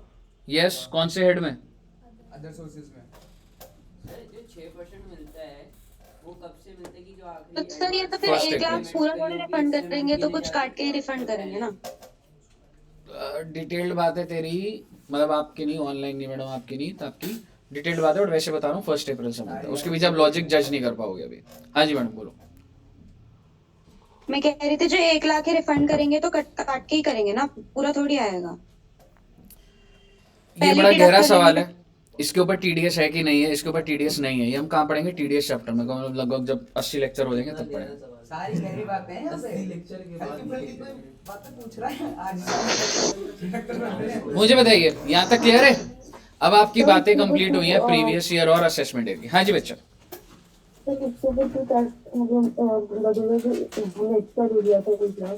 एक बार फिर से बोलो, क्या कह रहे हो? तो तुमने 1 लाख एक्स्ट्रा पे कर दिया था, उसके ऊपर क्यों टैक्स चार्ज होगा? उसके ऊपर इंटरेस्ट मिल रहा है ना आपको, इंटरेस्ट के ऊपर टैक्स लग रहा है, इंटरेस्ट तो इनकम है ना आपकी। अच्छा अच्छा ठीक है सर। बताइए बच्चों, तो अच्छे अच्छे नोट्स बन रहे हैं तुम्हारे, कर लिए सबने note? Good, no sir, notes में भेज देना प्लीज। ठीक है भेज दूंगा। अब मैं आपके साथ एक सेक्शन करता हूं, फिर मैं टैक्स कैलकुलेशन सिखाना स्टार्ट करूंगा आपको बेस लेवल पर, ठीक है। अगला सेक्शन है हमारा section 288A, section 288B।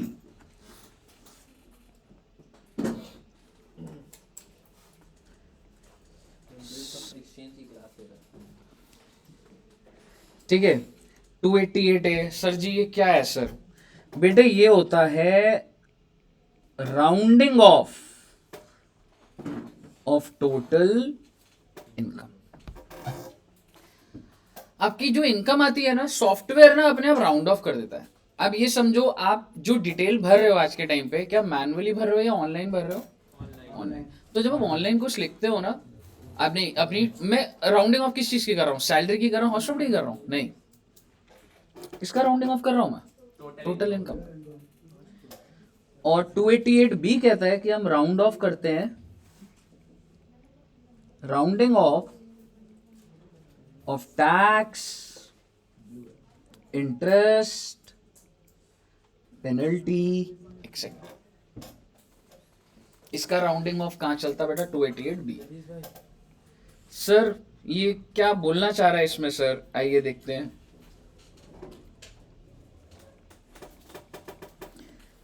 It is rounded off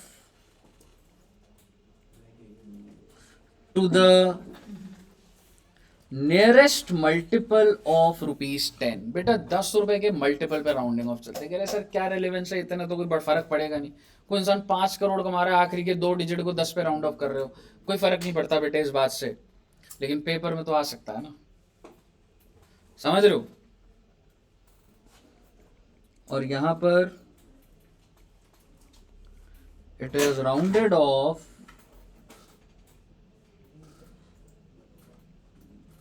to the nearest multiple of ₹10। Oh my god, ये तो सेम लिखा, एकदम सेम लिखा मैंने। दोनों के दोनों 10 रुपए के राउंड ऑफ पे चलते हैं।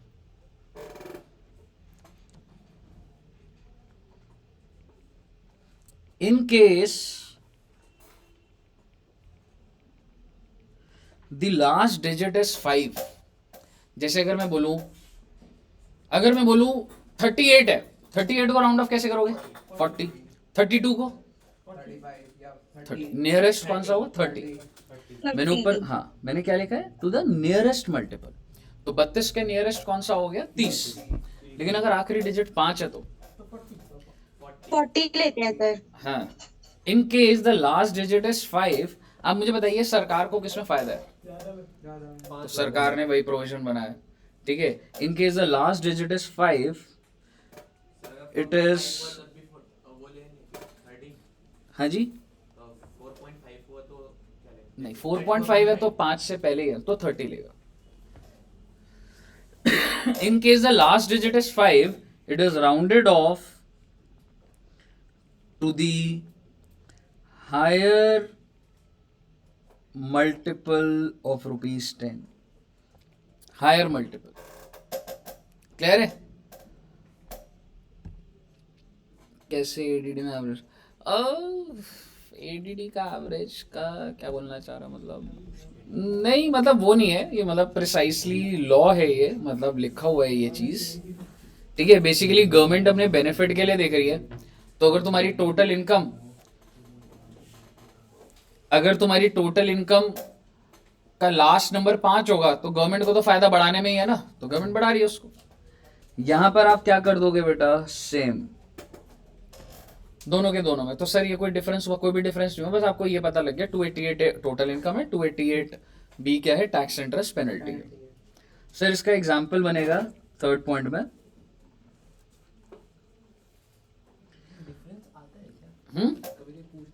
कुछ भी आ सकता है भाई, अभी तक तो नहीं दिखा है, बट वो वाली चीज है कि कुछ भी आता है, ठीक है। टोटल इनकम और 288 के हिसाब से आप राउंड ऑफ करना। मान लो टोटल इनकम है 5,10,688, क्या करोगे बेटा राउंड ऑफ इसको? 90 हो जाएगी, 690। 5,10,690। इफ इट इज 5,10,682, 80 हो जाएगी। and if it is 510,685, 90। Clear है जी? सर यहां पर क्या करोगे आप? यहां पर मैं टैक्स लिख सकता हूं और इसके ऊपर कौन सा सेक्शन लगेगा? 288B का राउंड ऑफ। तो अगर टैक्स है 6126, 6130, 6123, 20, 6125, क्योंकि सरकार को फायदा किसमें भाई? Higher multiple. सरकार लॉ बना रही है, सरकार टैक्स ले रही है, छोटी छोटी बातें 5 रुपए भी नहीं छोड़ रही। राउंडिंग ऑफ जब करते हैं वहां पे भी हम लोग दिखाएंगे अंडर सेक्शन, अगर तू करेगा तो वो बहुत सही चीज रहेगी। मतलब बोलेगा ये तो आपका जो सवाल था ना कि सर ये आता भी है, तो ये क्वेश्चन में होता है पर कोई करता नहीं। पर अगर आपको याद रहे, अभी पहुंचो तो बहुत सही चीज है। ये सब के लिए करना पड़ेगा। हाँ हाँ, क्या कह रहे? उसके बाद तो 2-3 आंसर रहता होगा जिसमें राउंडिंग ऑफ किए जिसमें नहीं की। नहीं उतना तो उन्हें पता होता है, नहीं करी तो उनके दिमाग में आ गया कुछ। हाँ, तो वो तो इतना डिटेल, बहुत एप्लीकेशन बेस्ड होता है ये, ठीक है। हाँ जी बताइए, क्लियर है यहाँ तक? चलो गुड। अब बच्चे मैं ना आपको, जैसे मैंने ना एक बेस बना दिया तुम्हारा, समझ रहे हो? मेरा इंटेंशन ये था कि बेस आ जाना चाहिए बच्चे का। अब मैं तुम्हारे साथ कोई चैप्टर शुरू करूंगा ना तो वो स्टार्ट हो जाएगा, ठीक है, लेकिन एक थोड़ा सा मेरे को टैक्स कैसे निकलता है थोड़ा सा आपको बताना है, ठीक है। हम एक केस करते हैं और फिर उसको समझना। आप मुझे बताइए, आप ये मत सोचना जैसे मैंने ये बता दिया तो टैक्स खत्म हो जाएगा निकालना, आपको टैक्स आ गया निकालना। हम सिर्फ एक पार्ट कर रहे हैं। टैक्स निकालना अपने में 4 क्लासेस का प्रोसेस होता है, वो प्रोसेस चलेगा। हाँ, ये सिर्फ आज आपका एक इंट्रोडक्शन टू टैक्स है, हालांकि इंट्रोडक्शन के अंदर भी 7 लेक्चर्स होते हैं, ठीक है। तो ये कुछ भी नहीं है, ये सिर्फ एक आउटलाइन है बस, ठीक है, ये सिर्फ एक आउटलाइन है बस ये। हम बस पढ़ाते चले जाओ, पढ़ लेंगे ठीक। बढ़िया से, कोई दिक्कत नहीं। बस मैं चाहता हूँ इज्जत दे देना सब्जेक्ट को, स्टार्टिंग बिल्कुल इग्नोर मत करना इस इतना सब्जेक्ट इज्जत देंगे ना आप, हाँ। देखते हो। ठीक है। आपको देना है सब्जेक्ट को जरूर दे देंगे। नहीं, दोनों को देंगे। नंबर ऑफ डेज में डेज कैलकुलेट होते हैं, हाँ कह सकता है, ठीक है। अच्छा, अब मुझे एक बात बताइए, सपोज करो आप स्टेप लिख सकते हो, calculation of tax on total income.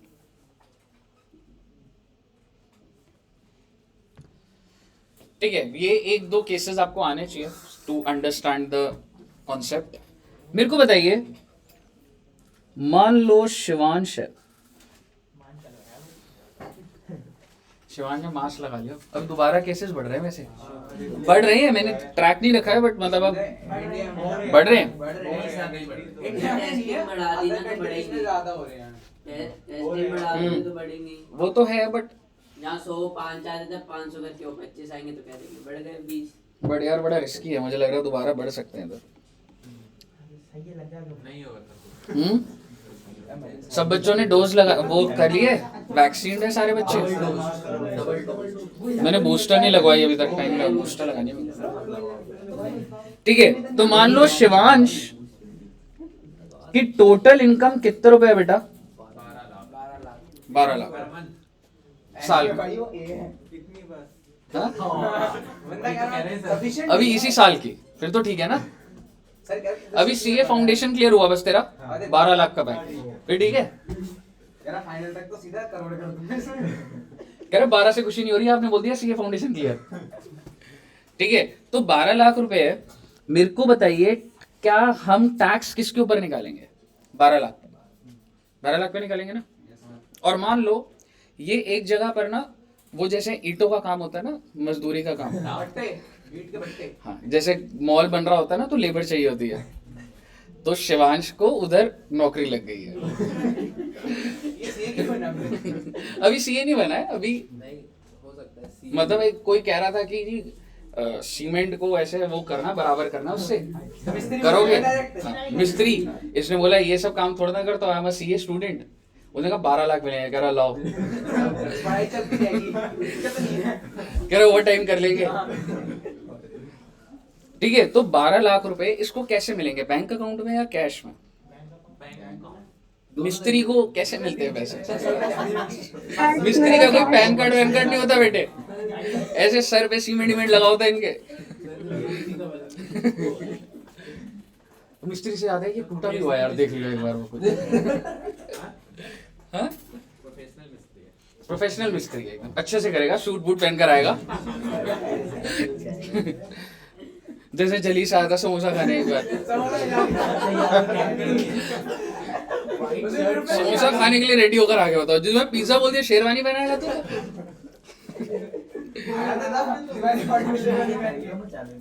तो कहने का मतलब ये था कि शिवांश को जो पैसे मिल रहे हैं ना, वो कैश में मिल रहे हैं बेटा। कितने रुपए कैश मिल गए इसे? 12 लाख। और सोचो ये 12 लाख इसने आके इधर टेबल पे रख दी मेरे पास, क्योंकि कॉन्ट्रैक्टर तो मैं ही था। आप दिखोगे नहीं 12 लाख के साथ। ठीक है, 12 लाख रुपए कैश पड़ा हुआ है। ठीक है, जैसे आपको फील आ जाता कि 12 लाख नहीं, उठना मत, कोई कूद नहीं मारेगा। ऐसे करके अगर कैश पड़ा है, कितना बड़ा होगा? 12 लाख। बेटे ऑनलाइन देख लो तुम भी, ठीक है। तो ऐसे करके 12 लाख पड़े। ये सब दिखा रहे हैं रिजल्ट के टाइम देने के लिए। रिजल्ट के टाइम ऐसे उड़ाएंगे। उड़ाऊंगा 1-1 रुपए का नोट। सर ये कह रहे हैं, हाथ यूं करूंगा रह गया जेब में। ठीक है, चोर ले जाएगा। 12 लाख रुपए कैश पड़ा है। अब मैं क्या करने जा रहा हूं आप समझना, इसके ऊपर टैक्स निकलना है। तो अब कुछ लिख रहा हूं मैं, 0 to 2,50,000 nil, 2,50,000 to 5%, 5 लाख से लेके 20%, 10 लाख अबव है 30। सर ये क्या लिख रहे हो आप? ये रेट है, इतनी इनकम होगी तो इतने रेट पे मिलेगा टैक्स। अभी बोलूंगा सारी बातें। इस हिसाब से तो फिर ये सिर्फ मतलब कि 60 साल तक वालों के लिए। हाँ, वो तो अभी स्टेप बाय स्टेप आऊंगा। ये एक स्लैब है, ये फिक्स्ड है स्लैब, ठीक है। अब आप ये मान के चलिए कि ये जो स्लैब्स है ना, ध्यान से सुनना बच्चे इसको, ठीक है। This is bag number 1, bag number 2, bag number 3, bag number 4। ये 4 बैग्स हैं और ये मैं सबसे पहला बैग निकाल रहा हूं। ये बैग है, ये टेबल पे कितने रुपए पड़े हुए? 12 लाख। 12 लाख में से मैंने गिनने स्टार्ट करे 1 2 3 4 5। आई विल स्टार्ट फ्रॉम 0, नहीं 1-1 रुपया करके गिन रहा हूँ। तो 12 लाख के सिक्के मिले 1-1 रुपए के, ठीक है। तो 1 रुपए से गिनना स्टार्ट हुआ है। कहां तक गिनूंगा पहले? 2.5 लाख। और ये 2.5 लाख रुपए मैंने बैग में डाल दिया। सब बच्चे देख रहे हैं डाल कहाँ रहे हैं। पहले मैं इसमें डाल के वॉलेट में रख लेता हूँ, पॉकेट में, ठीक है। 12 लाख रुपए के, सॉरी 12 लाख था, मैंने 2.5 लाख उठाए, ये मैंने बैग में डाल दिया भाई साहब। सब बच्चों को बैग दिख रहा है? यही बैग है बेटे, ठीक है। इस बैग में कितने रुपए? इसी बैग में खजाना है। हाँ, 2.5 लाख रुपए। ये बैग मैं सरकार के पास लेके जाऊंगा। मैं सरकार को बोलूंगा ये मेरी कमाई है, पहले बैग की कुछ लेना है आपको इसमें से? सरकार कह रही है नहीं लेने, पहले 2.5 लाख पे कोई टैक्स नहीं है। मैंने बोला सरकार बहुत अच्छी, पहले 2.5 लाख माफ। अब आप मुझे बताइए, नेक्स्ट बैग में मैं जब डालूंगा, सो आई स्टार्ट फ्रॉम 2,50,001। 2.5 लाख डल चुके हैं रे। 2.5 lakh 1, 2.5 lakh 2, till what amount? कितने का इस बैग में? 2.5 लाख। ये कॉन्सेप्ट है। जो दूसरा बैग मैंने भरा उसमें कितना पैसा गया? 2.5 लाख। 5 मत बोल देना उसमें। तो बैग नंबर 2 में जब मैंने 2.5 लाख डाले, मैं सरकार से पूछा जी 2.5 लाख इस बैग के अंदर कितना टैक्स लोगे, वापस भेज दिया मेरे को? नहीं। उसने कहा इस बैग के अंदर जो भी पड़ा उसका 5%। 2.5 लाख का 5% कितना हो गया? 12,500। टेक्निकली बैग में टोटल 5 लाख घुसा दिए तुमने। गिनती तो 5 लाख तक हो गई है ना। अगला कब से स्टार्ट होगा? 5 lakh 1, 5 lakh 2, till what amount? How much amount will be? 5 lakh. 5 lakh के ऊपर 20%। 1 लाख। और आप मुझे बताइए 10 लाख के आगे जब मैं गिनूंगा तो कहां तक जाऊंगा बेटा? 10 लाख से लेके 12 लाख लिख दूंगा ना बस। तो कितना आ गया? 2 लाख। 2 लाख का 30%, 60,000। ये भी टैक्स आपका पूरा नहीं हुआ है। ये सिस्टम समझ आ गया आपको? आप मुझे बताइए इसका टोटल कितना आ रहा है? तो सर टोटल पे क्यों नहीं दे देते? 12 लाख है तो 12 लाख पे 30% दे दो डायरेक्ट। नहीं मैडम, एक सिस्टम है मैडम। आप जो जिम जा रहे हो वो वाले जिम क्यों जा रहे हो, दूसरे में क्यों नहीं जा रहे? तो कोई ना कोई एनालिसिस है ना लाइफ में। ऐसी गवर्नमेंट पूरे कंट्री को चलाना है, एक सिस्टम है, एक एक्सपेक्टेशन है, पॉलिटिकल बैकग्राउंड है चीजों का। ऐसे नहीं है, समझ रहे हो? और मेरे कहने से कुछ भी नहीं हो रहा। जिस दिन सरकार ने बदल दिया हम बदल देंगे भाई उसको, समझ रहे हो? आप मुझे बताइए कितना है ये? 1,60,000, 1,72,500। सर यहाँ खत्म हो गई क्या बात? नहीं, सरकार कहती है कि हम आपको डिस्काउंट देंगे। डिस्काउंट बोले तो रिबेट कौन से सेक्शन में मिलती है? 87A में। और वो ये बोलते हैं रिबेट किस, अच्छा रिबेट आप सब लेना चाहते हो नहीं लेना चाहते? Rebate is discount. जब आप शॉपिंग करने जाते हो तो डिस्काउंट मिले तो बढ़िया रहता है ना। इसी तरीके से टैक्स का अमाउंट है 72,500 और आप सरकार को बोल रहे हो डिस्काउंट दे दो। सरकार कहते हैं कुछ कंडीशन मीटअप कर दो, डिस्काउंट ले लो। क्या कंडीशन है? आप क्या होने चाहिए? इंडिविजुअल। मेरा आपसे सवाल है कि आप सब इंडिविजुअल हो या Yes, कंपनी sir. बैठी है इधर सारी? इंडिविजुअल, इंडिविजुअल हो ना? Single individual. क्या आप रेजिडेंट हो? ये अपने में एक चैप्टर है, रेजिडेंट हो कि नहीं हो, पर आप लोग इंडिया में ही रहते हो तो रेजिडेंट अपने में Yes, 4 sir. से 5 लेक्चर लगेंगे, जो अपने आप निकल जाता है 5 लेक्चर में, ठीक है? अब लेक्चर मत बोलना। ठीक है, रेजिडेंट हो या नहीं हो ये कंक्लूड करेंगे, चैप्टर करेंगे, एक्स नंबर ऑफ लेक्चर लगेंगे उसमें, ठीक है? तो आप मुझे बताइए, जनरली हम इंडिया में रह रहे हैं तो हम रेजिडेंट है, तो दोनों कंडीशन फुलफिल कर रहे हो आप। थर्ड कंडीशन आप फुलफिल नहीं करते, मैं फुलफिल करता हूं। Your total income should be less than और इक्वल टू 5 लाख। अब ये कंडीशन देखो और मुझे देखो, क्या ये कंडीशन फुलफिल कर रहा हूं मैं? यस, कर रहा हूं। है थोड़ी। हाँ? ये मत क्यों? पूछ दिया। जाना तूने कहीं? जरूरी काम है, क्लास से ज्यादा जरूरी काम है तेरे पास? समय देना है। 12 बजे तक। इंडिविजुअल होने चाहिए और रेजिडेंट होना चाहिए। टोटल इनकम क्या होनी चाहिए? 5 लाख है, उससे तो आपको रिबेट मिलती है। पर मुझे आप बता दो, अच्छा रिबेट कितनी मिलती है? मैक्सिमम 12,500। मैक्सिमम डिस्काउंट कूपन कितने का है जी? 12,500। क्योंकि क्या? टैक्स ही होता है ना 12,500 का। हाँ, नहीं ऐसा नहीं हो, और एनालिसिस कुछ आ जाए, हो सकता है 8,000 भी टैक्स हो तो डिस्काउंट ही 8 मिलेगा, मतलब टैक्स ही अगर कम आ जाए, किसी की 4 लाख इनकम है वही कुछ, तो बोला मैंने, 5 लाख तक टोटल आ ही सकता है, 12,500 टोटल है। ठीक है? तो आप मुझे बताइए, क्या इस इंसान को रिबेट मिलेगा? Yes sir. शिवांश को नहीं, शिवांश को तो मिलेगा। नहीं मिलेगा। क्यों नहीं मिलेगा? क्या काम करता है वो? इनकम 5 लाख से ज्यादा है ना?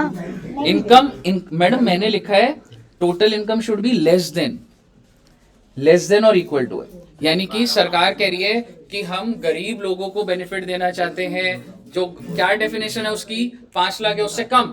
ओ भाई ये तो 12 लाख कमा रहा है, हाँ तो सर नहीं मिलेगा ना, इसको नहीं मिलेगा। 12 लाख कमा रहे, कहाँ से मिलेगा? अच्छा हाँ ठीक मतलब वही है, थर्ड नहीं क्राइटेरिया फेल मिलेगा। हो रहा है ना। हाँ करेक्ट, ठीक है, तो इसको नहीं मिला। आप मुझे बताइए कितना अमाउंट आ गया बेटा? मतलब तीनों एक साथ फुलफिल होनी चाहिए ना, ऐसा नहीं ना कि एक तीनों हो रही है तीनों तो मैडम, पीछे। ये प्लस का मतलब है and, you should be individual, ठीक है? आप अगर इसको एंड भी लिखना चाहो तो एंड भी लिख लो, तीनों कंडीशन फुलफिल। इसको मैं दोबारा भी लिखवाऊंगा, ये तो अभी कैलकुलेशन में आ रहा है, नोट्स और बनेंगे दोबारा इसी के ऊपर। सर ये जो 12,500 है ये इसी अमाउंट पे या सारे पर है? मैक्सिमम है। मैक्सिमम है ये, अभी सिर्फ लिख लो, एनालिसिस करवा दूंगा इसी अमाउंट पे। मतलब जैसे जो भी टैक्स आ रहा होता उसमें से तू 12,500 का डिस्काउंट कर देता, बस कैसे होगा वो देख लेंगे, अमाउंट याद रख बस। इसके बाद सरकार कहती है कि भाई मैंने डिस्काउंट दिया है, अब मैं लगाऊंगी टैक्स। सर टैक्स ही तो लग रहा है, टैक्स के ऊपर tax, that is surcharge. Surcharge क्या होता है sir? It is tax on tax, यानी कि जो अमीर लोग होते हैं ना बेटे, जैसे दुष्यंत सर, उनके ऊपर क्या लग रहा है बेटा? सरचार्ज। रिबेट मेरा एग्जांपल, सरचार्ज दुष्यंत सर का example. Saurabh sir, S for surcharge. ये क्या बात हुई?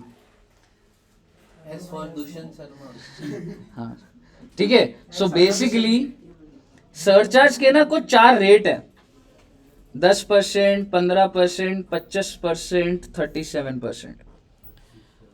और ये लगते कब है? अगर आपकी टोटल इनकम एक्सीड हो 50 लाख। ध्यान से रे, इसका भी अलग से टेबल बनेगा, ये शॉर्ट में चल रही है बात। अगर आपकी टोटल इनकम 50 लाख से ऊपर है, या फिर 1 करोड़ से ऊपर है, या फिर 2 करोड़ से ऊपर है, या फिर 5 करोड़ से ऊपर है, अगर ऐसा होता तो जो भी रेट लग रहा होता वो किसके ऊपर लगता बेटा? इसके ऊपर। पर मेरा आपसे मुद्दे की बात ये है, क्या यहाँ पे सरचार्ज लग रहा है? सरचार्ज कब लगता है? जब आपकी टोटल इनकम। मेरा आपसे सवाल, अगर शिवांश की इनकम .50 लाख होती, .50 लाख, नहीं लगता क्योंकि इक्वल टू नहीं है। क्योंकि आप देखिए मैंने इक्वल टू का साइन नहीं डाला यहाँ पर। और अगर मैं आपको बोलूं अगर टोटल इनकम .5 लाख होती तो रिबेट मिलता, because if it is 5 lakh और less you are eligible for the rebate.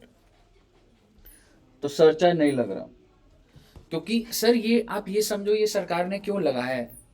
सरकार चाहती है कि जो लोग बहुत ज्यादा कमा रहे हैं उनसे ज्यादा टैक्स लिया जाए। अमीर के ऊपर और ज्यादा टैक्स होना चाहिए। सोचो कोई इंसान अगर 10 करोड़ कमाता है तो उस पर टैक्स तो लगता है, लग ही रहा है, 30% लग रहा है मैक्सिमम पे, लेकिन उसके बाद उस पर 37% और लग जाएगा। जो भी टैक्स बनता हुआ आ रहा है 37%। ये कैसे होगा देखेंगे, बट सरचार्ज का बेस क्या है, अमीर के ऊपर और टैक्स लगा। टैक्स के ऊपर टैक्स लग रहा है, जो टैक्स की अमाउंट आई सही, ये तो गलत है ना। उसके फिर ऊपर लेजी लोग और लेजी होते जाएंगे। अमाउंट पे कैलकुलेट होगा हाँ ना, जो जी, भी टैक्स, का amount बिल्कुल total amount बिल्कुल होगा। बिल्कुल। सर मतलब वो लगा के फिर दोनों को ऐड करके फिर मतलब गवर्नमेंट ले लेती है। क्या कह रहे हो? सर जैसे 30% लगा दिया 1 करोड़ पे, उसके ऊपर मतलब फिर जो निकलेगा 30 लाख, तो फिर उस 30 लाख के ऊपर फिर 37 मैडम लाख कैलकुलेशन अभी मत करो, अभी आप बस ये समझो सरचार्ज का जो भी रेट अगर लग रहा होगा, मैंने ये एरो बनाया ना, बस जो रेट है इस पे लगेगा बस, और आपने दिमाग नहीं लगाना कुछ। अभी गहरी बातें हैं अभी सारी। मैं एक बात बोलूंगा, दूसरा डाउट एक और आ जाएगा उसी पॉइंट पे। मैंने इनकम ऐसी इसलिए उठाई है ताकि उस पर अभी रिबेट भी ना लगे, उस पर सरचार्ज भी ना लगे, समझ रहे हो? तो आपका टैक्स कितना आ गया? 172। इसके बाद बेटा एक टैक्स और लगता है, जो हॉस्पिटल में 4%। That is HEC at the rate of 4%। HEC क्या होता है बता दूंगा। आप 4% किसका निकालेंगे? 172,500 कितना आ रहा है? सेक्शन नहीं है इसका। 172,500 का 4% कितना मैडम? 6,900। सर हाँ, हेल्थ एंड एजुकेशन। अब सर HEC क्या होता है? HEC is health and education cess. Sir अब ये सेस क्या होता है बेटे? जब टैक्स के पीछे कुछ पर्पस बन जाता है ना सर, सेस क्या होता है? सेस भी एक टैक्स होता है बट विद अ पर्पस, यानी कि सरकार ये 4% कहां यूज करेगी बच्चे? हेल्थ और एजुकेशन। कर रही है नहीं कर रही वो उनका ईमान।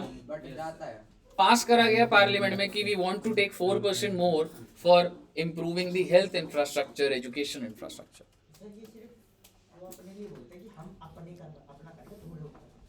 ठीक है, तो आप मुझे बताइए फाइनली आपका आ गया है टोटल तो और जैसे टैक्स। आपने बताया था चैप्टर 6 सेक्शन C 80C से 80U में अगर वो कोई इन्वेस्टमेंट करता है तो वो भी तो डिडक्ट हो जाएगा ना? मैडम वो मैंने GTI के ऊपर करा था, मैंने यहाँ पर लिखा हुआ है टोटल इनकम, तो वो ऑलरेडी डिडक्ट हो चुका है। Okay okay okay. Gross total income कितना आ रहा है? 179 अगर ये HEC लगना ही लगना, इसके लिए कोई क्राइटेरिया लगेगा ही लगेगा दोस्त। HEC तो लगेगा ही लगेगा। रिबेट की कुछ कंडीशन है, सरचार्ज की कुछ कंडीशन। HEC तो लगता ही लगता है। सर हाँ जी सर इसमें मतलब रिबेट माइनस करने के बाद नहीं लगता उसका 4%, मतलब टोटल पे लगेगा? मैडम जब रिबेट मिली नहीं उसे तो क्या माइनस करूं उसमें मैं? अच्छा ओके, नहीं नहीं ठीक है सर। जहाँ पे अगर जो केस में जिसमें 5 लाख उससे लेस है तो पहले रिबेट होता है फिर उसके बाद चार्ज करते हैं। पहले आप माइनस करते हो rebate, in this case it is not there. उसके बाद आप इसको ऐड कर रहे हो तो फिर आपका ये आंसर आता, फिर आप लगाते हैं। हाँ 4% फिर वो नेट पे लगाते हैं ना हम? हाँ जी हाँ जी। ठीक है। अब आप सभी बच्चे फटाफट बस एक निकाल दो। टोटल इनकम 5 लाख, आसान दे रहा हूं। 5 टोटल इनकम 5 लाख है। सर वो रिबेट 87A में उसका कोई रेट है या पूरा पूरा एग्जांपल आता है? बनाओ, अपने आप उधर पहुंचोगे तो बोलूंगा मैं। बनाओ 5 लाख पे 5 लाख पे बनाओ रे फटाफट रे। 12,510 का टैक्स। ओरली नहीं करना कुछ भी, पूरा लिख के करना। पूरा फॉर्मेट कितनी मेहनत करी रे मैंने, सारा फॉर्मेट चाहिए मेरे को। ये लिख के दिखा पूरा सिस्टम। सर मेरा तो 0 आ रहा है। वही तो कह रहा था, अगर रिबेट मिल जाएगी मैक्सिमम हो गया। लिख के करना है बेटा।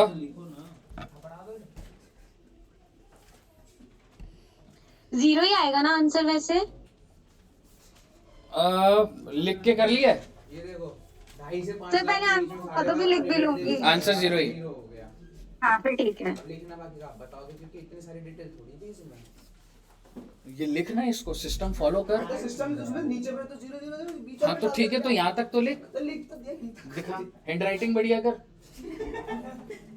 ऐसे दिखाना होगा ना, ये लिखना होगा। हाँ 12,500 रिबेट हो गया। यही तो दिखा भाई, बस वो समझ ही नहीं आएगा। मैंने शॉर्ट फॉर्म लिख दिया है। उसमें क्या कहते हैं ऐप पे बैच नया जिस पे ये वीडियो अपलोड होगी। सर कह रहे पहले पास तो हो जाओ।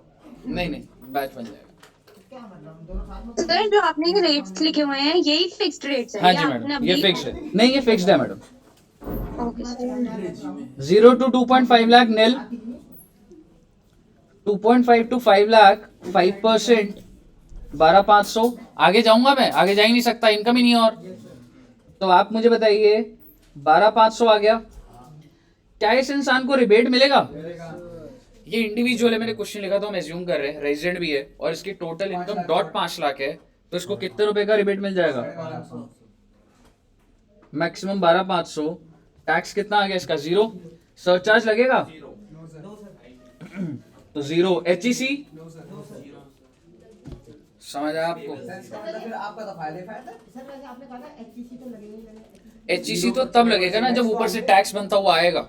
HEC तो जिसके ऊपर लगा रहा है, अगर वही 0 उसका 4% तो 0। किसी भी टैक्स के ऊपर ही सस्ता। यही है ना, HEC 4% कैसे लगाया था तूने? इसके ऊपर ही लगाया था ना। वैसे आपसे ये उम्मीद नहीं था, HEC भी नहीं लेते बताओ। सर हाँ जी सर अगर जैसे टोटल इनकम 4 लाख होती है बिल्कुल। तो रिबेट हमारा कितना होता? बिल्कुल उसी पे ही आ रहा हूं मैं। सर अगर टोटल इनकम 4 लाख होती, जरा दिमाग लगाओ, पहले 2.5 लाख नील, फिर मैं क्या करता 2.5 से चालू करता 1.5 तक। 4, 2.5 से 4 कितना घुसा इसमें? 1.5 लाख। 1.5 लाख। 1.5 लाख का 5% 7,500। टैक्स है 7,500 का, सुन लो एक बार, टैक्स है 7,500 का, डिस्काउंट 12,500 चाहिए आपको। कभी ऐसा होता है आप शर्ट खरीदने जा रहे हो 1000 का, बोले भैया 1,500 का डिस्काउंट दोगे आप? समझ रहे हो? तो भाई साहब जब टैक्स की कमिटमेंट ही 7,500 की है तो 7,500 रुपए ही तो डिस्काउंट मिलेगा। बताइए क्लियर है? तो सर आपको मैं एक होमवर्क दे रहा हूं और फिर आप तैयार हैं इंट्रोडक्शन के लेवल पर। 18 लाख के ऊपर टैक्स लिखिए, होमवर्क लिखो पहले। 18 लाख रुपए के ऊपर टैक्स निकालोगे, फुल प्रेजेंटेशन से निकालोगे। 18 लाख के ऊपर, उसके बाद 9 लाख के ऊपर 36, हाँ ये टोटल इनकम है 36 लाख के ऊपर, ये बच्चे निकाल कर आएंगे। करोड़ों में तो दो सर, जिसमें सरचार्ज भी लगे। सरचार्ज का आता ही अभी। आधा ही नहीं होता। अरे सर सर, जी वो 10 हो गया। क्लास में रखो। हाँ जी क्या कह रहे हो? 10 ही रखो। तो हो गया। नेक्स्ट क्लास का टाइम बताऊंगा, लेकिन सुबह में नहीं होगी, don't worry. Thank you. Okay, कल ही लोगे? कल नहीं, कल तो दुष्यंत सर का होगा, परसों। पार्टी का क्या प्लान है ये बताओ। सर, सर कल दूसरे दिन क्या करेंगे? दुष्यंत